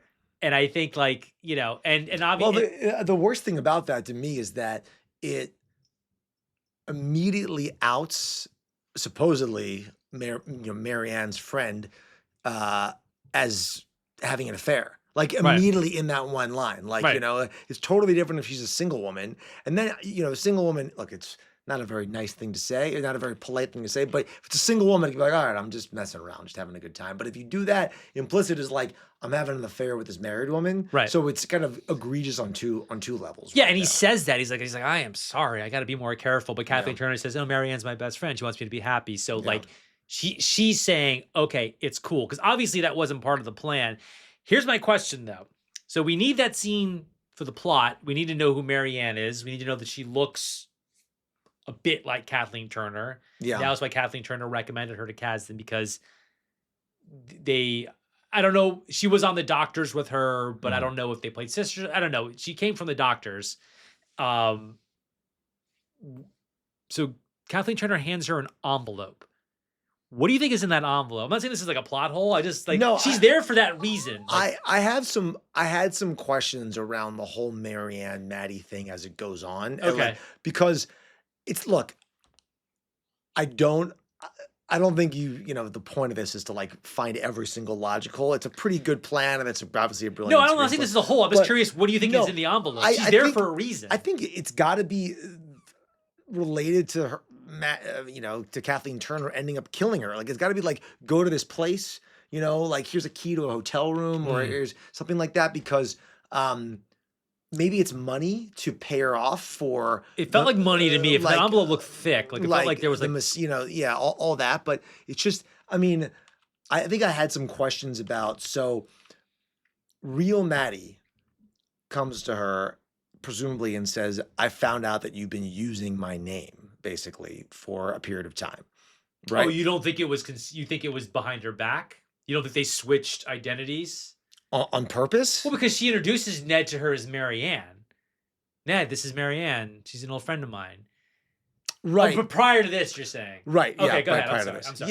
Yeah. And then, so she comes to her, "Hey, I figured out that you've been using my name," or something like that, which again was not part of the original plan, right? Was not part of Kathleen Turner's original plan in this, right? I mean, but she introduces herself to Walker.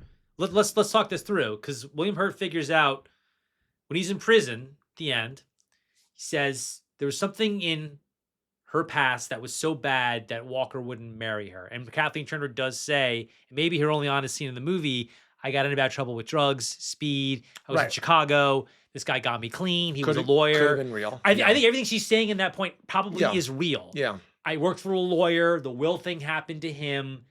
Got smart that way, basically. I think she starts forming the plan. Kathleen Turner's 27 years old in this movie, so maybe this is like 5, 6, 7 years, whatever it is. Maybe it's a decade. Maybe she's out of high school. Sure. So let's say they go to high school together, which we know from the yearbook. They do, yeah. They go to high school together. They go to Chicago. They get into all kinds of trouble with drugs and all that other stuff. So whatever Marianne, who really is Maddie, did, I think she would have had to have told her, "Hey, I'm going to marry this guy. We're going to take him for a bunch of money, but I need your name because if he runs my name..." She was buying her off. But I think that's already... and then I'm going to kill you. I think that arrangement has been in place before she even marries Edmund. Wouldn't it have to be? We're getting really in the weeds here, but don't you... No, I think these two women had planned... I think these two women planned for Kathleen Turner to marry Richard Crenna and take him, maybe not murder, maybe just like, I'm gonna marry him and then divorce him. And but Kathleen Turner's plan is to kill this woman, have her, have the... She doesn't know that part of it, obviously. Right, of course not. But the dental records will make people think that it's me, so I'm dead, presumably, and I can escape, and no one will ever come looking for me. Which is what happens. She pulls that off. Right, she totally pulls that off. But it's like, at what point, like, what was she telling... what's the actress's name? Kim what? Kim Zimmer. Let's just call it Kim Zimmer, and because it's so like Zimmer. At what point was Kathleen Turner telling Kim Zimmer what she was trying to do? Like she might not have told her about the murder. She might have said, like, "I'm gonna take this guy." Look, you could even... We're so in the weeds here. She might have told Kim Zimmer, "I'm gonna marry this dude. I need your name.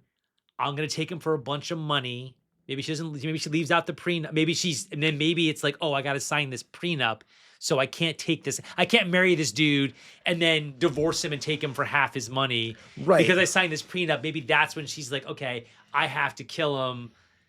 I know about this will thing. We're moving to this town. I need to find a lawyer. I need to find a man. This guy had the same problem. And I mean, right? This kind of hangs together. And right? there's no world in which Kim Zimmer doesn't know about this until she approaches, like until she's there at the gazebo. No, I think she knows. I think she knows all along. I think she knows. No. You think she knows all along that Kathleen Turner takes her name and marries this guy. I think she would have to, because she introduces her as Mary Ann to Ned. Right.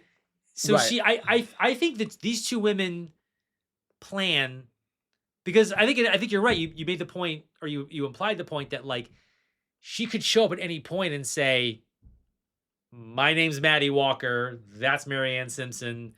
So I think this is how I see it going down chronologically, and this is a little bit off the dome, but I've seen this movie a lot of times. Yeah. I think she meets Edmund, decides I want to marry him and take him for his money, but he's gonna look into me like a background check, which he could have done in the early. There's no internet. Sure. But he could still do a background check on her. Mm-hmm. But because there's no internet, it's much easier to lie back then. So you couldn't pull off. This plan wouldn't quite work in 2026. Right. Wouldn't work in 2016. Wouldn't work in 2006 even. But so I think that what Kim Zimmer thinks is, okay, my friend is using my name to marry this rich asshole and take his money, and in exchange for using my name, I'm gonna get a cut. And I think that's the arrangement before William Hurt even comes into it. And I think Kathleen Turner, concurrent with this, is, oh, this rich asshole won't marry me without a prenup because of his pain in the ass sister. So I'm gonna marry him. He's got to die, but if he dies, I only get half because his niece gets everything else. And now I need a lawyer. And then I think Kathleen Turner on her own comes up with the lawyer will part of it, which gets confirmed when he runs into the dude in Miami at the bar, yeah, who's part of the Gorson thing from 4 years earlier.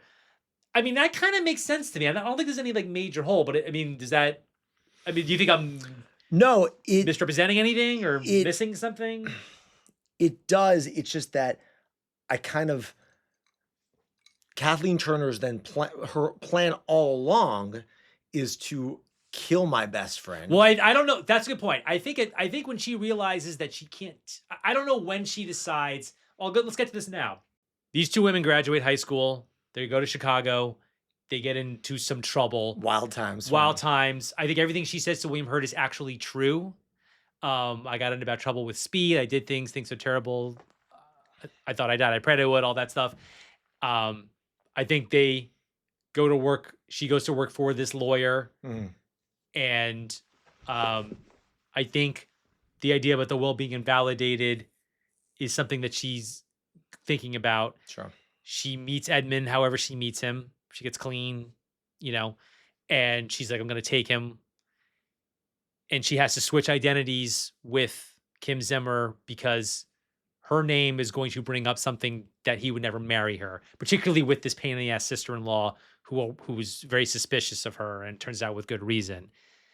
I think the plan initially is to marry Edmund, to marry Richard Crenna, and then divorce him and take him for everything. But she has to sign this prenup, which again, I think is all true. And she gets a little bit of money, not much. So divorcing him wouldn't get her anything. So she has to kill him.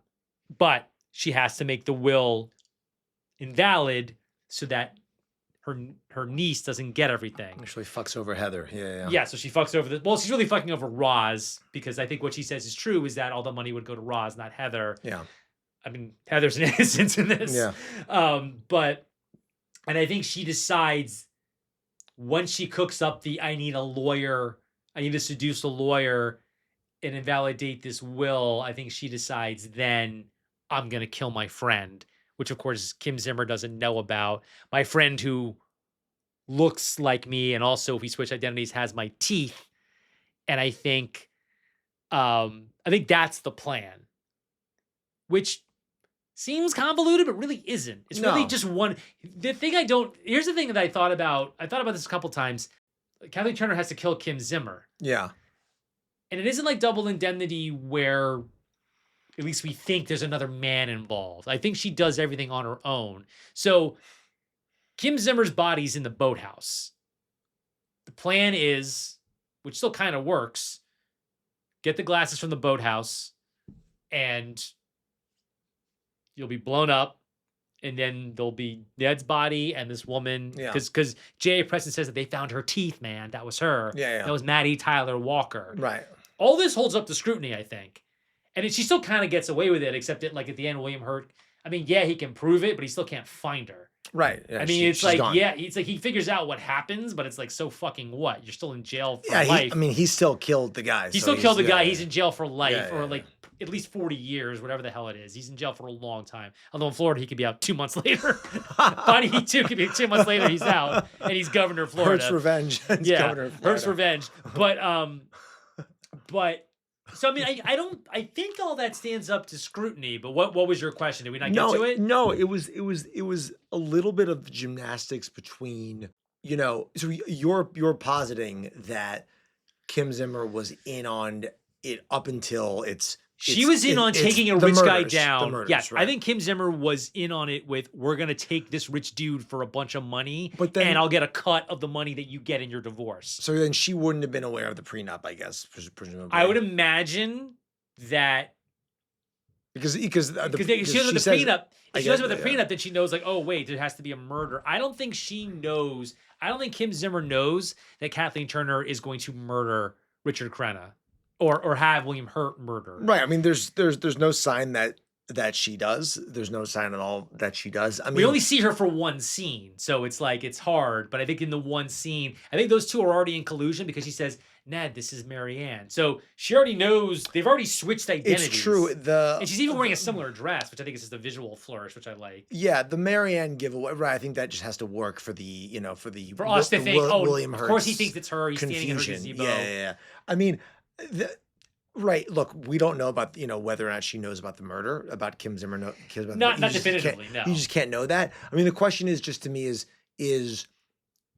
it's just, yeah, I guess it's how much does Kim Zimmer know? And if she does think like they're taking this guy, I mean, when she comes to the gazebo, they're still married. So like, but she knows he's not going to be there. So maybe she's met Richard Crenna before. Maybe I mean, we don't know if, I think she might have. Right. But what's it have to do with him not being there? I mean, like, because the idea would be like, I marry this guy, we get divorced, and then like you take half the settlement. But like when Kim Zimmer shows up at the gazebo, they're still married. Like it's not like there's anything to pay out then. No, I don't know what's in that envelope. It could just be a red herring. Yeah, I would imagine. I don't. Yeah, I guess it's sort of rhetorical, and it might not be something that Lawrence Kasdan even knows. I mean, that scene is there so that we know who Marianne is. He covers it beautifully by having like this cringe moment.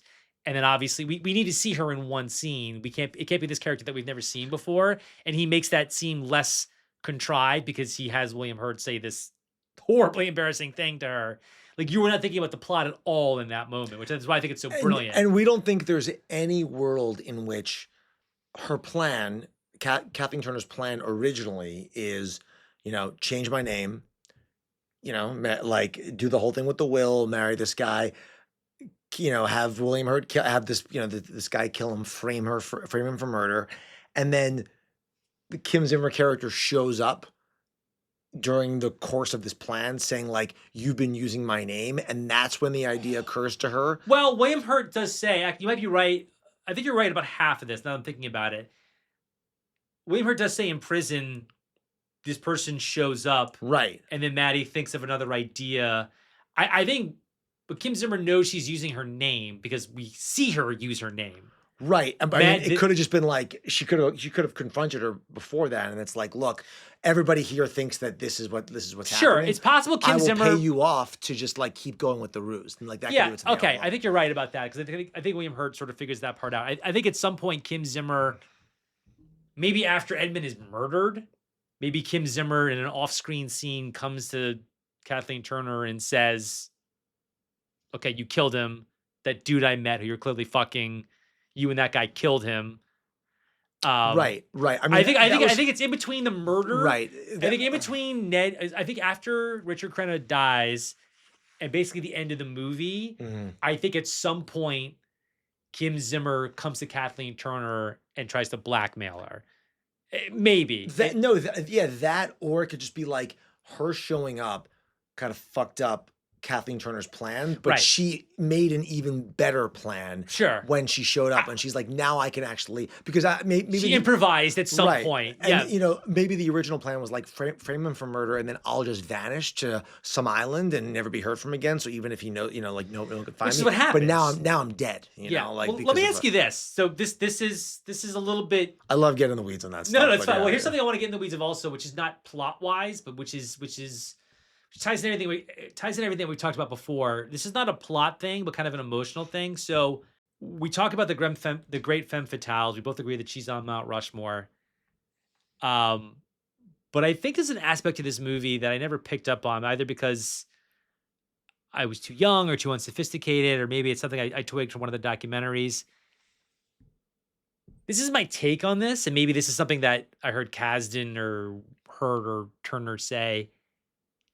I think that Maddie, meaning Kathleen Turner, genuinely falls in love with William Hurt. Yeah, I was thinking that. Yeah. The last thing she says, no matter what happens, you need to know that I love you.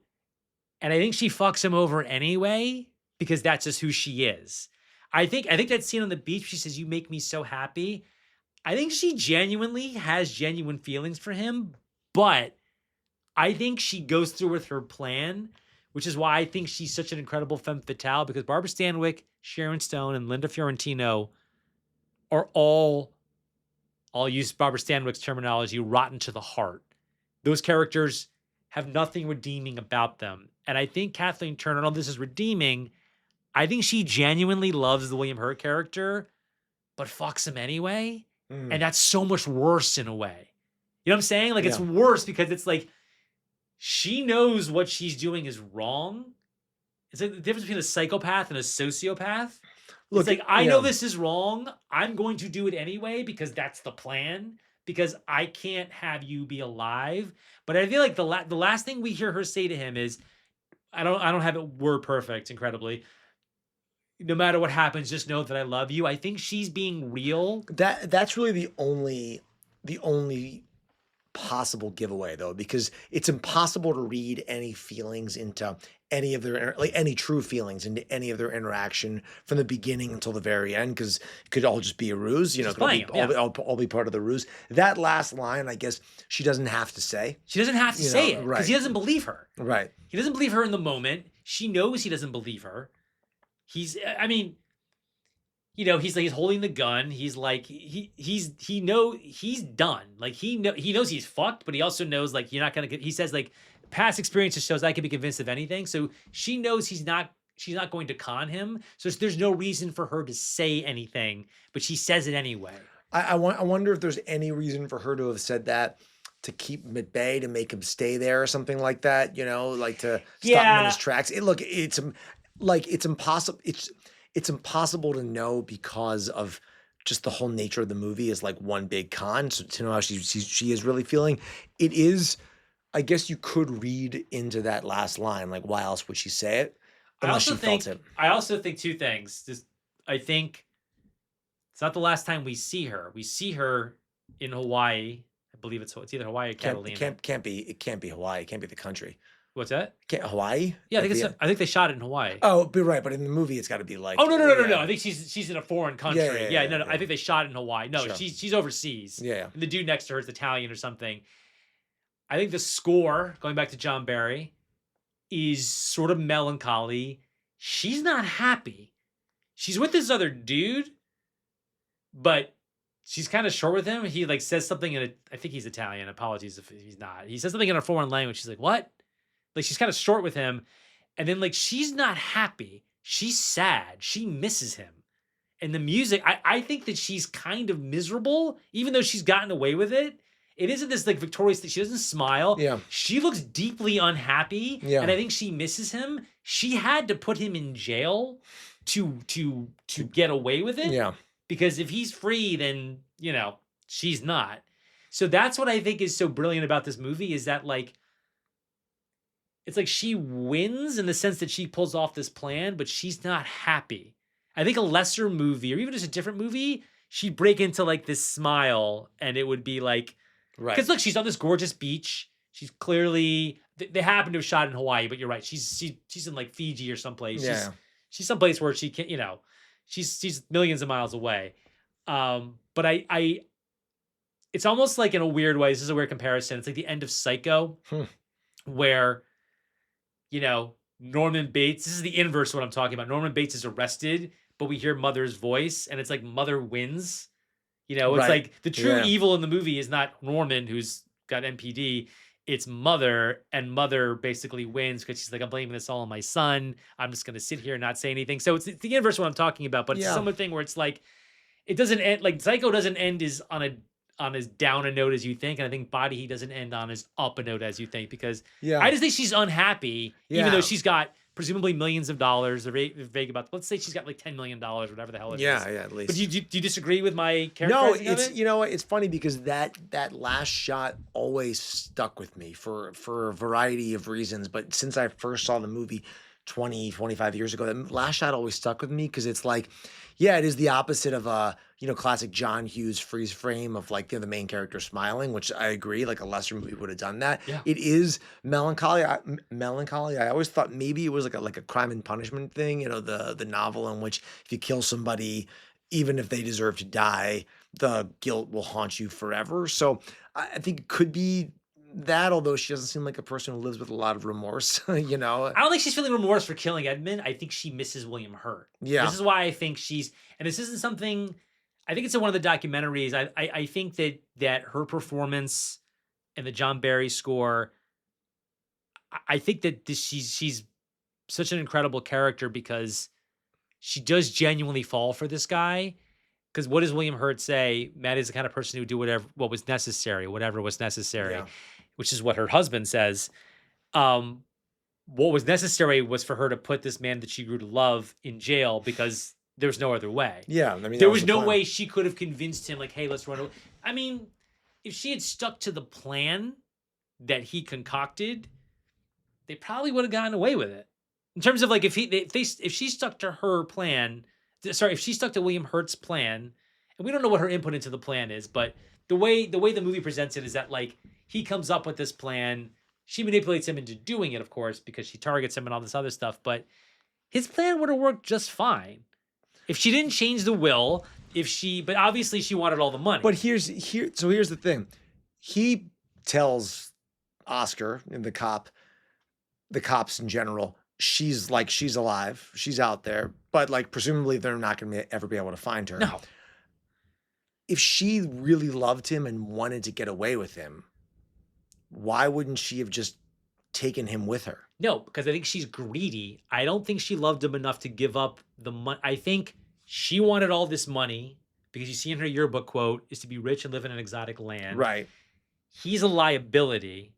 So she's smart enough to know this dude's got to go to jail because that's the plan. Yeah. I think in the course of the plan, which is in the works before she meets him, before we meet her, I think she genuinely falls in love with him. Yeah. But she's so hardcore, she sends them down anyway. And I think that's something I never twigged until I started listening to the filmmakers talk about it. And I may be misrepresenting this. Even if I hadn't heard this, I would still maintain this theory. But I think I'm pulling this from one of the documentaries that's on the Blu-ray. No, I mean, maybe that's on the maybe that's on the Criterion DVD. The two arguments for it are her last line, her last line to him, and then how the last scene is shot, which is not this moment of triumph for sure. She is unhappy. Yeah. And she's clearly rich and she's clearly gotten away with it. And there's another dude with her. So it's not like she's having sex with this guy. I don't think she's taking this guy for anything. She's unhappy. She's thinking about William Hurt.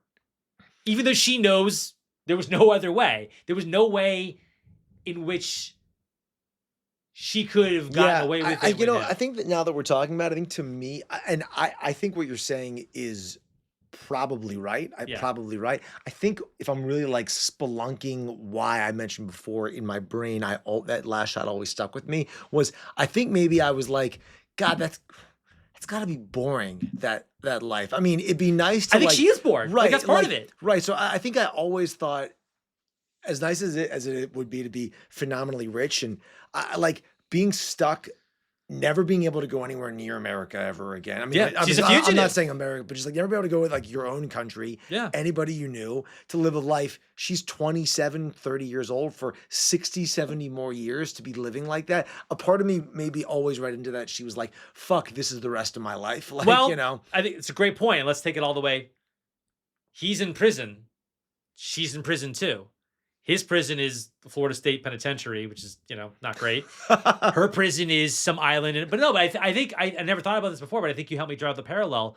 They're both in prison. yeah. Obviously, her prison is big, but you're right. She can't go back. She can't just show up in Miami. She can't go back to America. She can't be she can't be Maddie Walker. She can't be Marianne Simpson. She clearly has other papers and stuff, but she probably can't go back to America. She can't go back. She's stuck, basically like she can't do anything really, right? She has the money. She can do anything, in terms of the money. You could presume that she has enough money to never have to work another day in her life. Sure, yeah. But and maybe the idea of not having to, she doesn't, obviously she created a whole fake. But yeah, I think you could do a read where they're both in prison for the rest of their lives. Well, here's the thing also, and this is why I think I always saw that last scene, I guess subconsciously, talking about it now is getting it to the forefront of her just being like, fuck, I'm bored. This is the rest of my life. Jesus Christ. Totally bored, yeah. But like, also think about it. To go back to what we talked about at the beginning, she is not lazy. She's the opposite of lazy. She's obviously insanely ambitious. She's hardworking. Yeah. So she is very smart, all those things. So to me, it'd be like, God, being stuck, quotation marks, on an exotic beach for the rest of my life, not being able to go back, kind of is not going to fulfill someone like her. No, because now what? Right. You got all this money. Right. And yeah, you're 27. Let's say she's 30 because she, Yeah, whatever. So let's say she's 30. I know she's 27 when they shoot this movie, maybe 26. But it's like, okay, now what? Yeah, I mean, so that would be the only counter argument to like the last scene being a melancholy of missing him would be maybe it's. I think I always read it maybe as, Jesus Christ, this is the rest of my life. Like what did I do? Be careful what you wish for. Yeah, I think, and I think that Kathleen Turner, there's some moments in the movie, like the beach scene. I think she has some. I think it's really tempting and easy to lump her in with those other three femme fatales, Fiorentino, Stanwyck, and Stone, who were just ice cold. And then that's not a criticism. These are just, I mean, they're just vipers. Yeah. And I think that Turner has moments of vulnerability, has moments of because when you first meet her, it's just like, oh my God, this sexy, gorgeous woman with this incredible voice.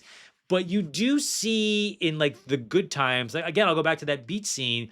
She's dressed kind of like dressed down, like she's just wearing like a shirt and jeans. She's not dressed elegantly.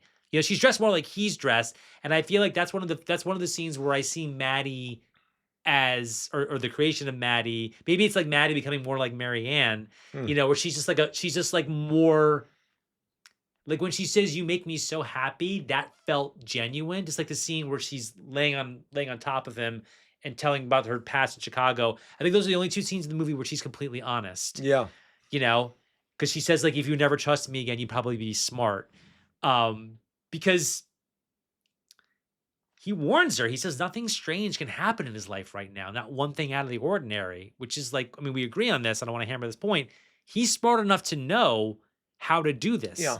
Like, he's a lawyer. He's not a criminal lawyer, but like he's friends with the DA and he's friends with the cop. So like he knows how to pull this off. Like he thinks of everything. Again, if you look at we don't have to get into the weeds on his plan. We got into the weeds on her plan pretty good. His plan, if he had a partner he could trust, I think would have worked.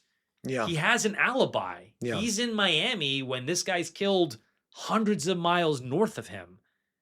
There's no real relationship with him between the two of them except like the one she comes up with. I want to get to something else since we're like so much in plot. This isn't like a whole, but this is something that I've always wondered about. And since I knew I was going to be talking about this, scene I love in this movie is the one scene. So when he shows up at the restaurant and runs into Kathleen Turner and Richard Crenna, it works either way. Did he bump into them on purpose?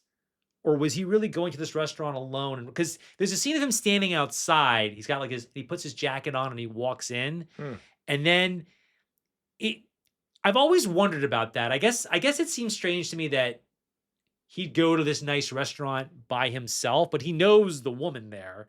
So maybe that's something he does. Well, But he mentions too, like I make enough money to eat here once a month if if I I don't don't get order the an appetizer, you know. it's not like it wouldn't work either way. But I've always wondered, like, was he sort of stalking her and bumped into her on purpose, or do you think it's a genuine? Oh, I didn't know you were going to be there. Works either way. I was curious what you think. Yeah, it works. It works either way. I mean, it never. I think it's probably impossible to know for sure. I don't know what he would have gotten out of stalking her there. Because the husband says, I think I'm wrong about it. I know I'm breaking this up. I think I'm wrong about it because I think she says, like, oh, my husband only comes up on the weekend. This is a weeknight because Edmund says, like, oh, I don't get up much during the week. You can hear it on the weekend. Yeah. But I love how smooth she is with her lie. Like, oh, he had a client who wanted to buy the house. You remember, darling. And, like, we know she's lying. And so, like, that's almost a clue right there. It's like, holy shit. That's a great lie to come up with. Sure. And then I think that he says, like, oh, we would have had some contact. We can explain a couple phone, when he's saying, we're going to kill him. It would make sense that there's like 1 or 2 phone calls between us because of this lie you told about me wanting to buy your house. And, yeah. Okay. I guess it doesn't really, so I guess you agree. I guess you think that he bumped into her accidentally. Yeah. I think it could go either way, really. I think you're right. I guess for me, practically, it's like, I would never put on a jacket and tie and go to a nice restaurant by myself. By yourself. I've eaten at restaurants by myself. I've sat at the bar, but it's usually like I haven't done it in so long. But I would sit at it'd be a way more casual place. But but then again, like men wore ties like to go to birthday parties. No, it's not the tie thing. It's like the nicest restaurant in this town. I get that because it looks really nice. And it's just maybe because maybe it's just the. Okay. I could see. I mean, just because of his line, about going here once a month, I could see him doing that. I think to meet women at the bar. I don't know. Maybe it's a way to like pick up women.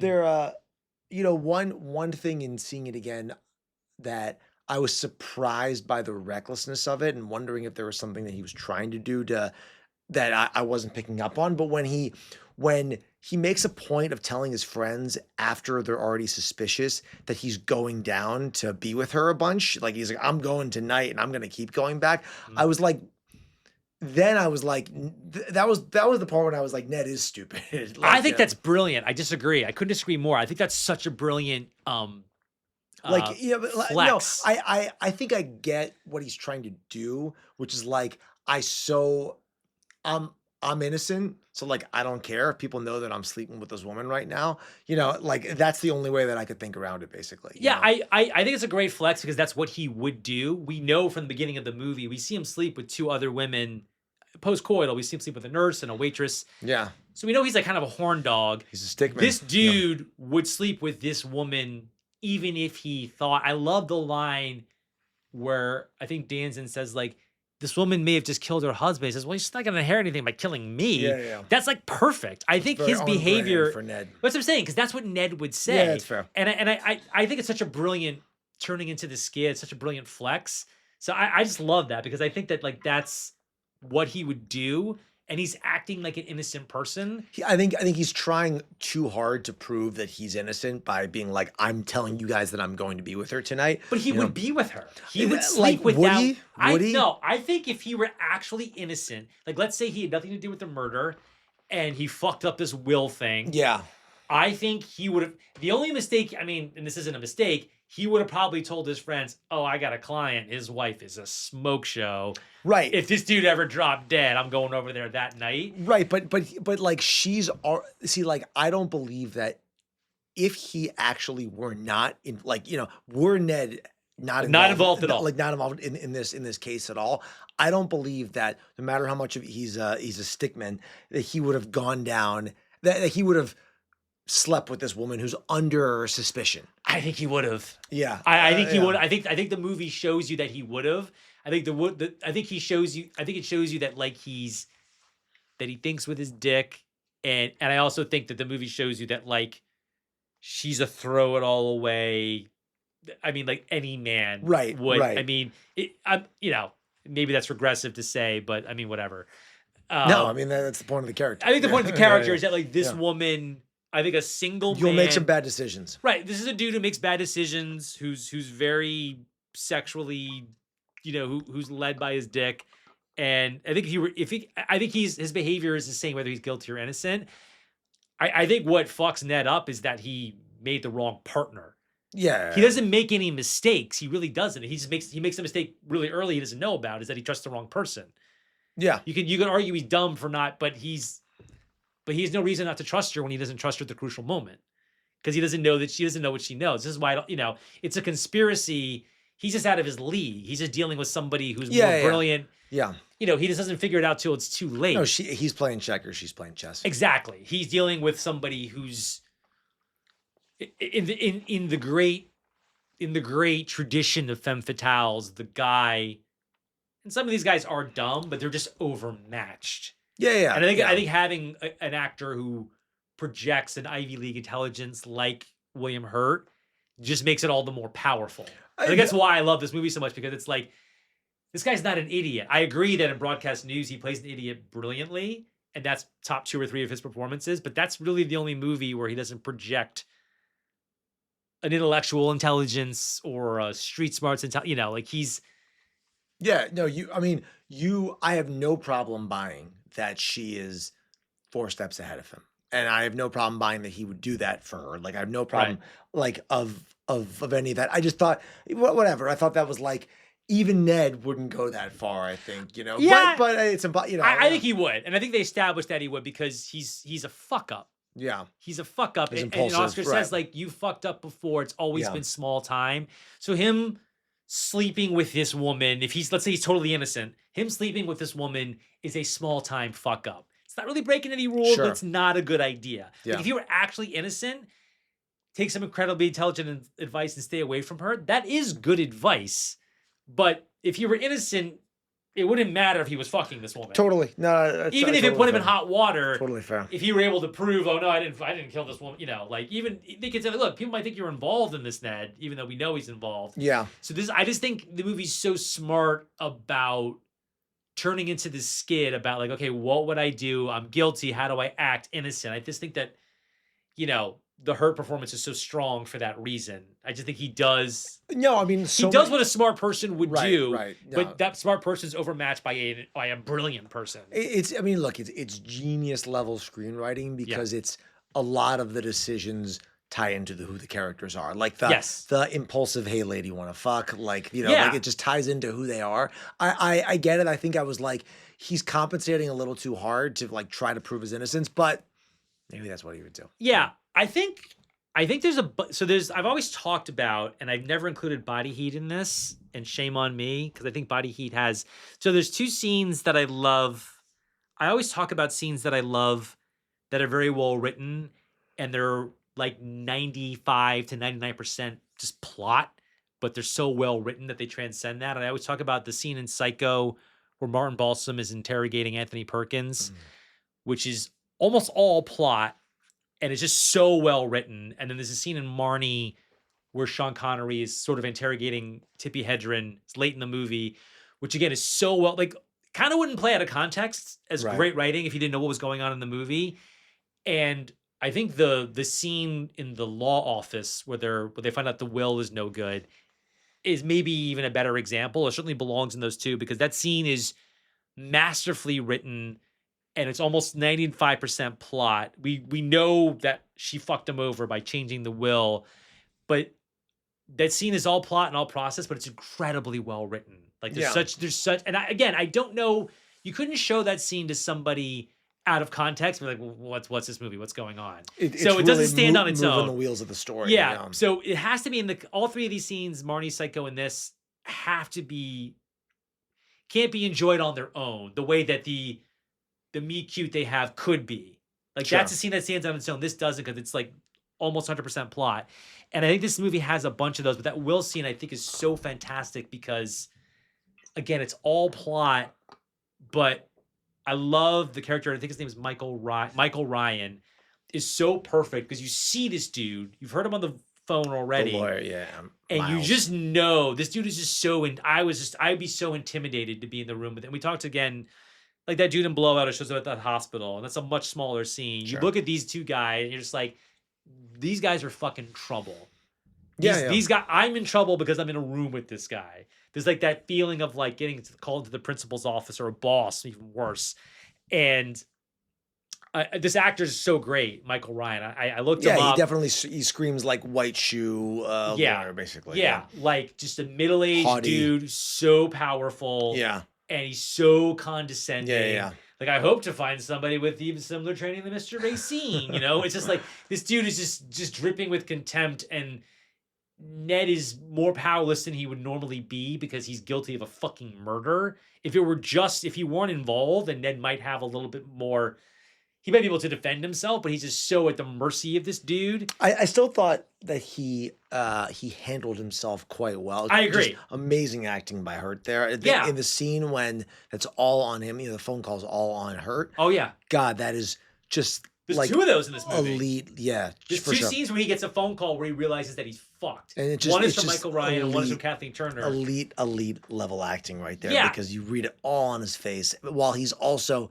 it's like, they say that the best way to play drunk as an actor is like to play somebody who's like trying not to be drunk, right? I feel like it's like a little bit what's going on there. Like he's trying to play it cool, but he's also like he's terrified, but he's also trying to play it. He's not terrified. We know he's terrified, and I love movies like this. I'm a big fan of No Way Out, which I talked about in our 87 episode, and No Way Out's a whole movie of that. Of I'm in trouble. The Kevin Costner character is not really guilty of anything, but he's certainly all arrows are pointing to his guilt, whereas Hurt is actually guilty of something. The Costner character, didn't do the crime that he would be accused of. Hurt, but I love movies like this where it's like our main character is in a impossible situation of his own making. Right. I mean, The Shield is an entire show about that. Yeah. It's an entire show of like the characters being like, I'm in this fucking impossible situation that I created myself, and how am I going to get out of it? And this is, I think No Way Out is probably the ultimate example of that, but this is right. As far as this is concerned, it's the same thing. But I also think this movie does something interesting. It was like the Roz character. You still kind of hate her. You see her as like an antagonist, even though she's really done nothing wrong. Yeah. It's like that actress who has very few lines is so perfectly cast. I don't know her name. But again, it's like, even though she's not done anything wrong, you still see her as an antagonist because she's somebody who can blow up their plans. Sure. And the little girl, connected to that, is the same thing. Another thing this movie does really well, there's a lot of oneers in this movie, but they're very simple. Like the one I think, there's two I love. There's one where William Hurt's kind of sitting on the balcony. It's pre the murder, and it's really foggy. It's a really beautifully shot scene. It's actually right after the Marianne scene, the one scene where he meets her. And yeah. She's just talking about Edmund, and it's like she's coming out of the shower or something, and he like walks. It's just like this really beautiful scene that like I don't even think the camera moves, and they're just like kind of covered in fog, and it's just so atmospheric. There's another one right after William Hurt's kind of grilled by Ted Danson and J.A. Preston, and then like he's got to walk past the niece, which is another great scene. Yeah. The niece is outside, and then again he's like, "Why don't you go out the back way?" He's like, "I'll go out this way." Yeah. Because again, he's doing it's so smart. It's Trying like to I'm not prove it. afraid. I'm not afraid. I'm not guilty. And you think, okay, maybe he's bluffed this little girl. She watches him walk away, but that's not proof of anything. But the scene right after where Ted Danson basically tells the story. It's just this 2-shot that they hold. Yeah. For like, I guess it's not that long. Maybe it's like 2-3 minutes, but they only cut at the very end of it. And again, William Hurt is like laughing at this story like he would, but we know that like, wait a minute, like you might be in trouble. Yeah, it's crazy. It's crazy. I'd be so scared. Like you keep thinking that Ted Danson's going to be like, she saw something interesting, like you, or a guy who looked just like you. And, And yeah, we don't know. There's just so, there's just so much tension. Obviously there's a lot of tension in this movie, and that's what I love about it. But no, the thing is like he keeps his cool in situations like that, like in the phone call with the lawyer, the Ted Danson scene, in ways that are pretty fucking amazing, honestly. That I couldn't do. Yeah, I mean, yeah. I would never be in this situation. I've but never killed a man, but I imagine that I would not be so cool. I don't have a great poker face. I would not be able to keep my cool. No, but it's like masterful. It's masterful what he's So doing. like Ned is a good actor. Yeah, Like right. Ned Racine is a good actor. Right. Like he really he overplays, I think. Like he shoots above his coverage, they say, you know, like Yeah. he's way better than I think like probably he would have thought he'd be when Yeah. he got into this whole thing. Well, the stakes couldn't be higher. Right. So there's one thing I always picked up on is kind of a clue. Like if you were to watch this a second time. So right after that scene in the diner where Hurt kind of confronts her, like, where are the glasses? Where are they? And then there's a scene where Kathleen Turner, I mean, in that same scene, Kathleen Turner she says, like, that's why I fired the maid. She was always watching me and her eyes kind of dart to the side for like a split second. It's really, and I don't think it's unintentional. It's really easy to miss, but if you watch this movie for a million times, she's like, that's why I fired her. She was always watching me. She was listening to my phone calls. It's like, she's right there improvising that. And I think, I don't think it's a mistake that Kathleen Turner's eyes go like this. I think it's one of those things that, and I don't have confirmation of this is a conspiracy theory. I think Kasdan said maybe on the day, I don't think this was in the script, oh, do this thing with your eyes so that we could see that like this is Maddie like just improvising this. Yeah, thinking on your toes. Okay. On her toes, because we've seen her do that. We see her do that in the restaurant scene. Like, oh, you remember this guy wanted to buy our house. Yeah, like that was great. We know that she can think, she can think on her feet. She's playing this thing and it's brilliant, but she could also call an audible. Sure. And I think that's what this is. Like, because we never see this maid. The maid may exist, but like we never see her. So we know that she says, you know, the maid goes home at night. I fired the maid. We're private. The maid's blackmailing me. Like this maid may or may not have existed, but like she just creates this whole thing. So if you watch that scene, you see her eyes dart and it looks like either Kathleen Turner didn't remember her line, which I don't think is the case, or I think it's Maddie. I think it's a little thing. Yeah, that they put in, like, oh, if anyone ever watches this movie again, here's a Yeah. clue that this character is not telling us the truth.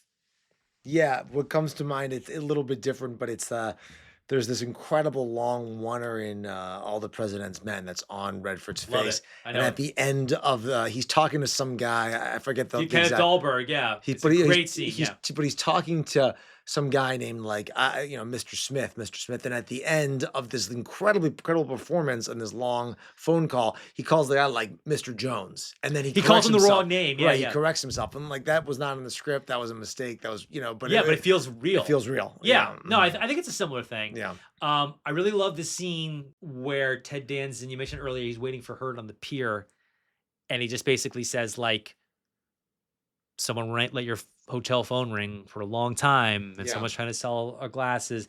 And it's really interesting because Ted Danson's voice sounds different. It's like he's not making any wisecracks. He's probably suspicious of his friend there for the first No, time. he knows William Hurt killed this. He knows. He's saying like that line is so, again, another masterfully written scene that is almost 99% about plot. But when William Hurt says, like, this is going to be one of those conversations, I should have my lawyer present. He goes, buddy, your lawyer is present. Yeah. And he's saying, like, I know you killed this dude. I'm good with it. But our other friend isn't. His whole life is about doing the right thing, which is a pain in the ass, even for him. It's the one bit of character you get. You know, I wish I could help you, but I don't have any ideas. Like, Danson knows everything. Sure. He doesn't, he knows, and he's like, I'm sorry, Ned. And again, Hurt is just so fucked there. Because I love when he says, like, someone let your phone ring all night. He goes, that's easy. Like, Hurt says, that's easy. He has an answer ready. So he's like, don't. Yeah. Because it's like, I don't know what the hell Hurt was going to say.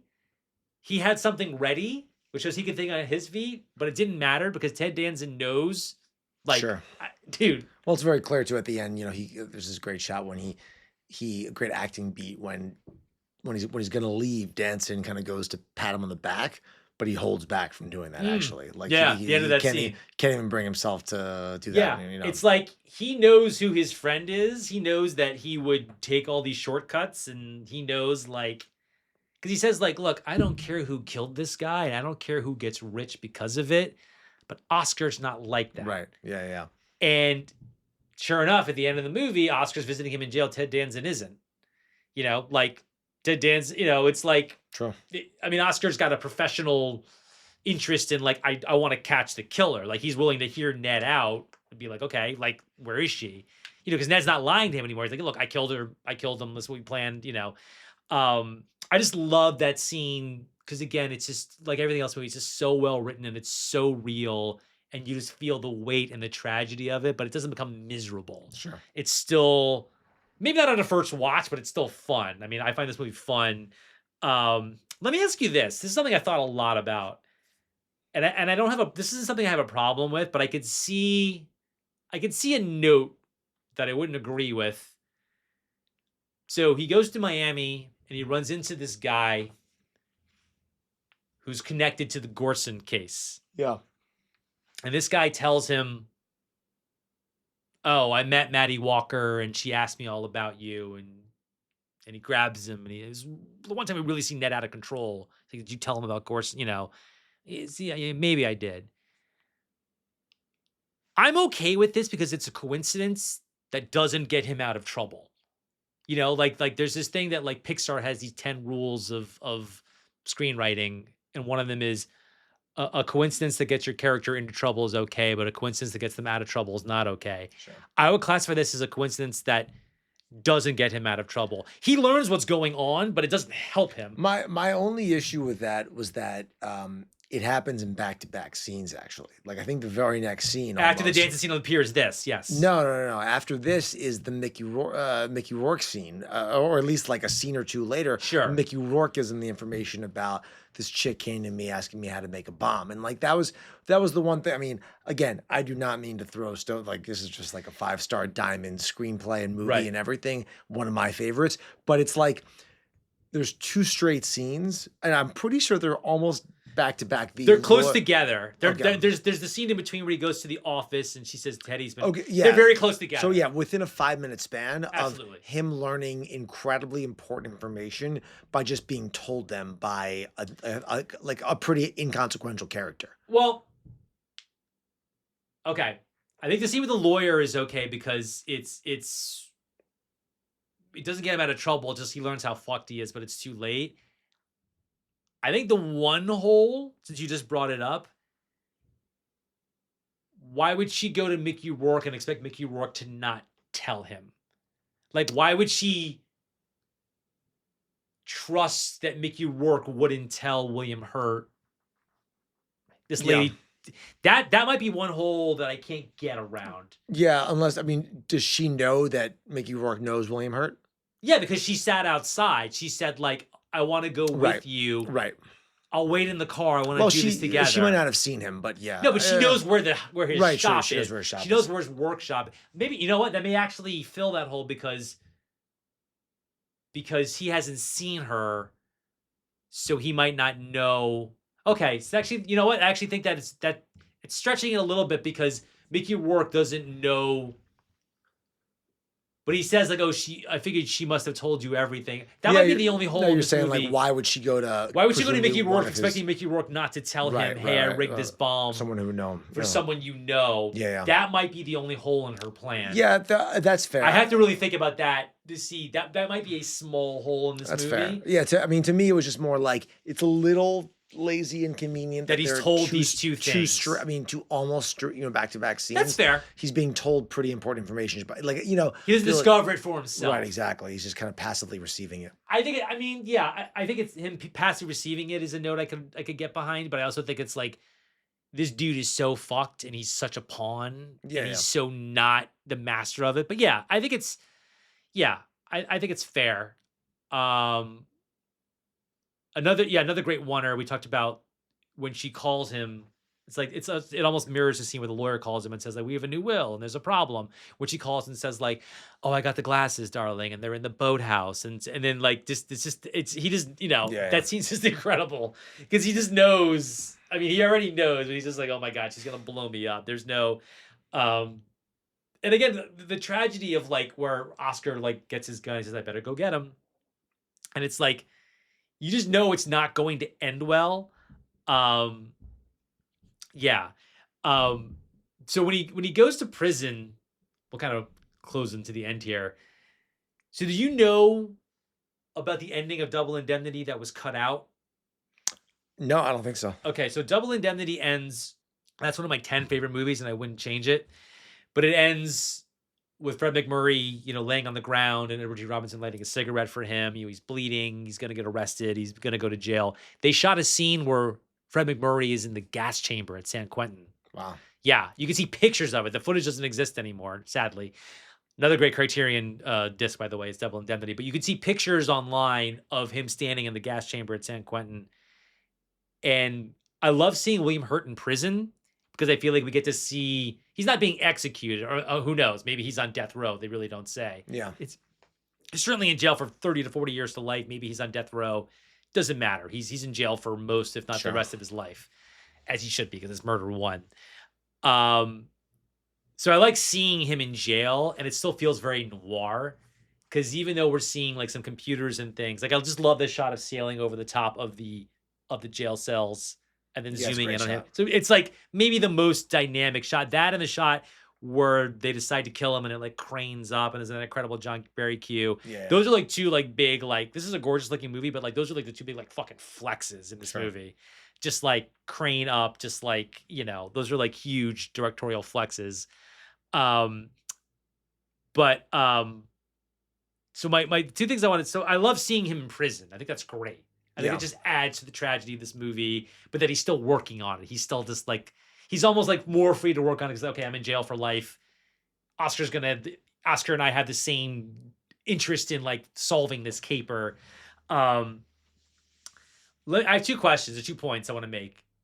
It doesn't matter. This isn't a whole. How do you think Maddie killed Mary? How do you think Kathleen Turner killed Kim Zimmer? This isn't like a plot hole. I'm just wondering, how did this go down? Because she lets William Hurt kill her husband.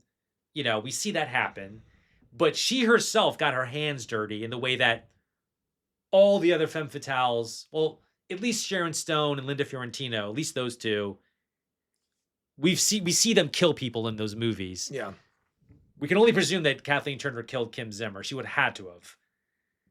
I don't know. It's not a plot hole, but like, how do you think that happened? No, yeah, I had written that down. That obviously happens off screen, and it should be off screen. I'm just like, how do you think it happened? I really don't know. She could have. Yeah, I mean, she hit her on the head. Did she shoot her? I don't know. It's not a plot I don't think hole. she could hit her on the head. I think she had maybe shot her or something like that. I think she would have had to like strangle her or something. I don't know. I just love that Maddie, we know deductively that Maddie murdered Marianne. Yeah. She would have had to have. Yeah. So that Maddie is as bad as these other women they've talked about in other film noirs. She's a killer. Like she's actually she will get down. Yeah. So I love the yearbook reveal because it's so visual. It kind of reminded me, or rather, I wonder if this was an influence on The Usual Suspects. It's a much simpler thing. I love The Usual Suspects. I think it's one of the best movies of the 90s. A lot of people said about The Usual Suspects at the time. I don't know if I'm older than you, but I was 17 when that movie came out. I was blown away by it. A lot of people, including friends of mine, said like, well, it's lying. It's not playing fair. This movie plays fair, but it just felt like a Usual Suspects moment, or rather, I'd already seen this when Usual Suspects came out. I just love that, like, it's visual. Even though we're seeing some text, I just love the yearbook. Yeah, the yearbook's there's something great. so creepy about it, and there's so I don't know. I just love that. I just think it's such a great way, and it's him being active. It's like him figuring out, like, oh, Wheaton, she told the truth. Yeah, and he clearly wrote, because when the guy says, "This is what you've been waiting for," he's got a full beard. So clearly, he's been waiting months. Yeah, however long, he's been waiting a long time. Maybe Oscar's not even like Oscar's sort of like, dude, I can't Checked find her. out. Yeah. I think Oscar's not really part of this equation, so he's really on his own. We talked about the last shot. We talked about the last scene, but I love the last shot where we reveal that she's on this exotic place. It reminded me, or again, this would have been first, like the end of Silence of the Lambs, how we see Hannibal Lecter in Yeah. Costa Rica, wherever Having he an old is. friend for dinner. Yeah.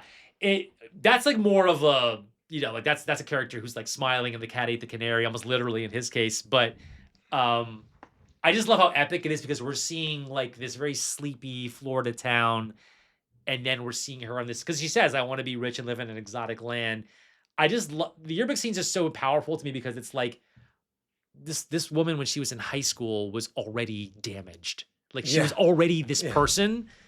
I just love the idea that like Maddie, or I guess Marianne from the jump. Yeah. Right, when she was 16, 17 years old, she was the same person. Yeah. She just didn't have the means. I just love the tragedy of that. I don't know. I love this fucking movie. What else do you want to say? I mean, no, it's a classic. There's everything comes together. It's one of the rare movies where everything comes together. It couldn't have worked, I think, without without a star like Kathleen Turner. The score at 100%. I mean, Kasdan is just throwing a no-hitter. It's a really incredible movie. It's inspiring to watch because it's just like it's so tight. It's built like a house of cards. Yeah. It's a home run, man. Yeah, and just the cast is so good, and I mean the whole cast is so good.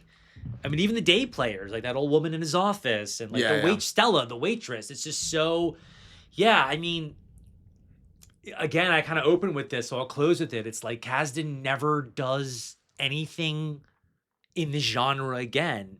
He makes 2 Westerns. He makes a bunch of dramas, He makes, every genre he does after, he returns to. He never does another thriller. He never does another film noir. Yeah, it's true. And maybe he just was smart enough to know that, like, I only have one of these in me. But, it's just like, I want more, but I guess he's couldn't beat it. You couldn't beat it. That's the thing. You couldn't beat. I mean, I think this is for me. I have 2 lists on Letterboxd. I have like top 10 directorial debuts. I think this is in there. Sure. And top 10 femme fatales. Yeah. I think this is in there. I mean, I think this is just such top 10 sweatiest movies. I mean, we've kind of litigated that it's not an erotic thriller, but I mean, it is a sexy movie. I think this is this, and this was like, I think why this was a hit, apart from it being a good movie. But we talked, you and I talked about Blowout, which is an incredible movie that wasn't a hit. I think a big draw, and I'm not trying to be perverse, is that it was the sex. That was part of it. It was like, oh, you got to see this, and I think it was like. But the sex goes away by like the second act. That's what I think. It's so brilliant. She's there. She's there. It's probably hard. It's hard to underestimate how much of an important part she played in the role of this movie's success. I mean, it's just I think I could imagine people saying,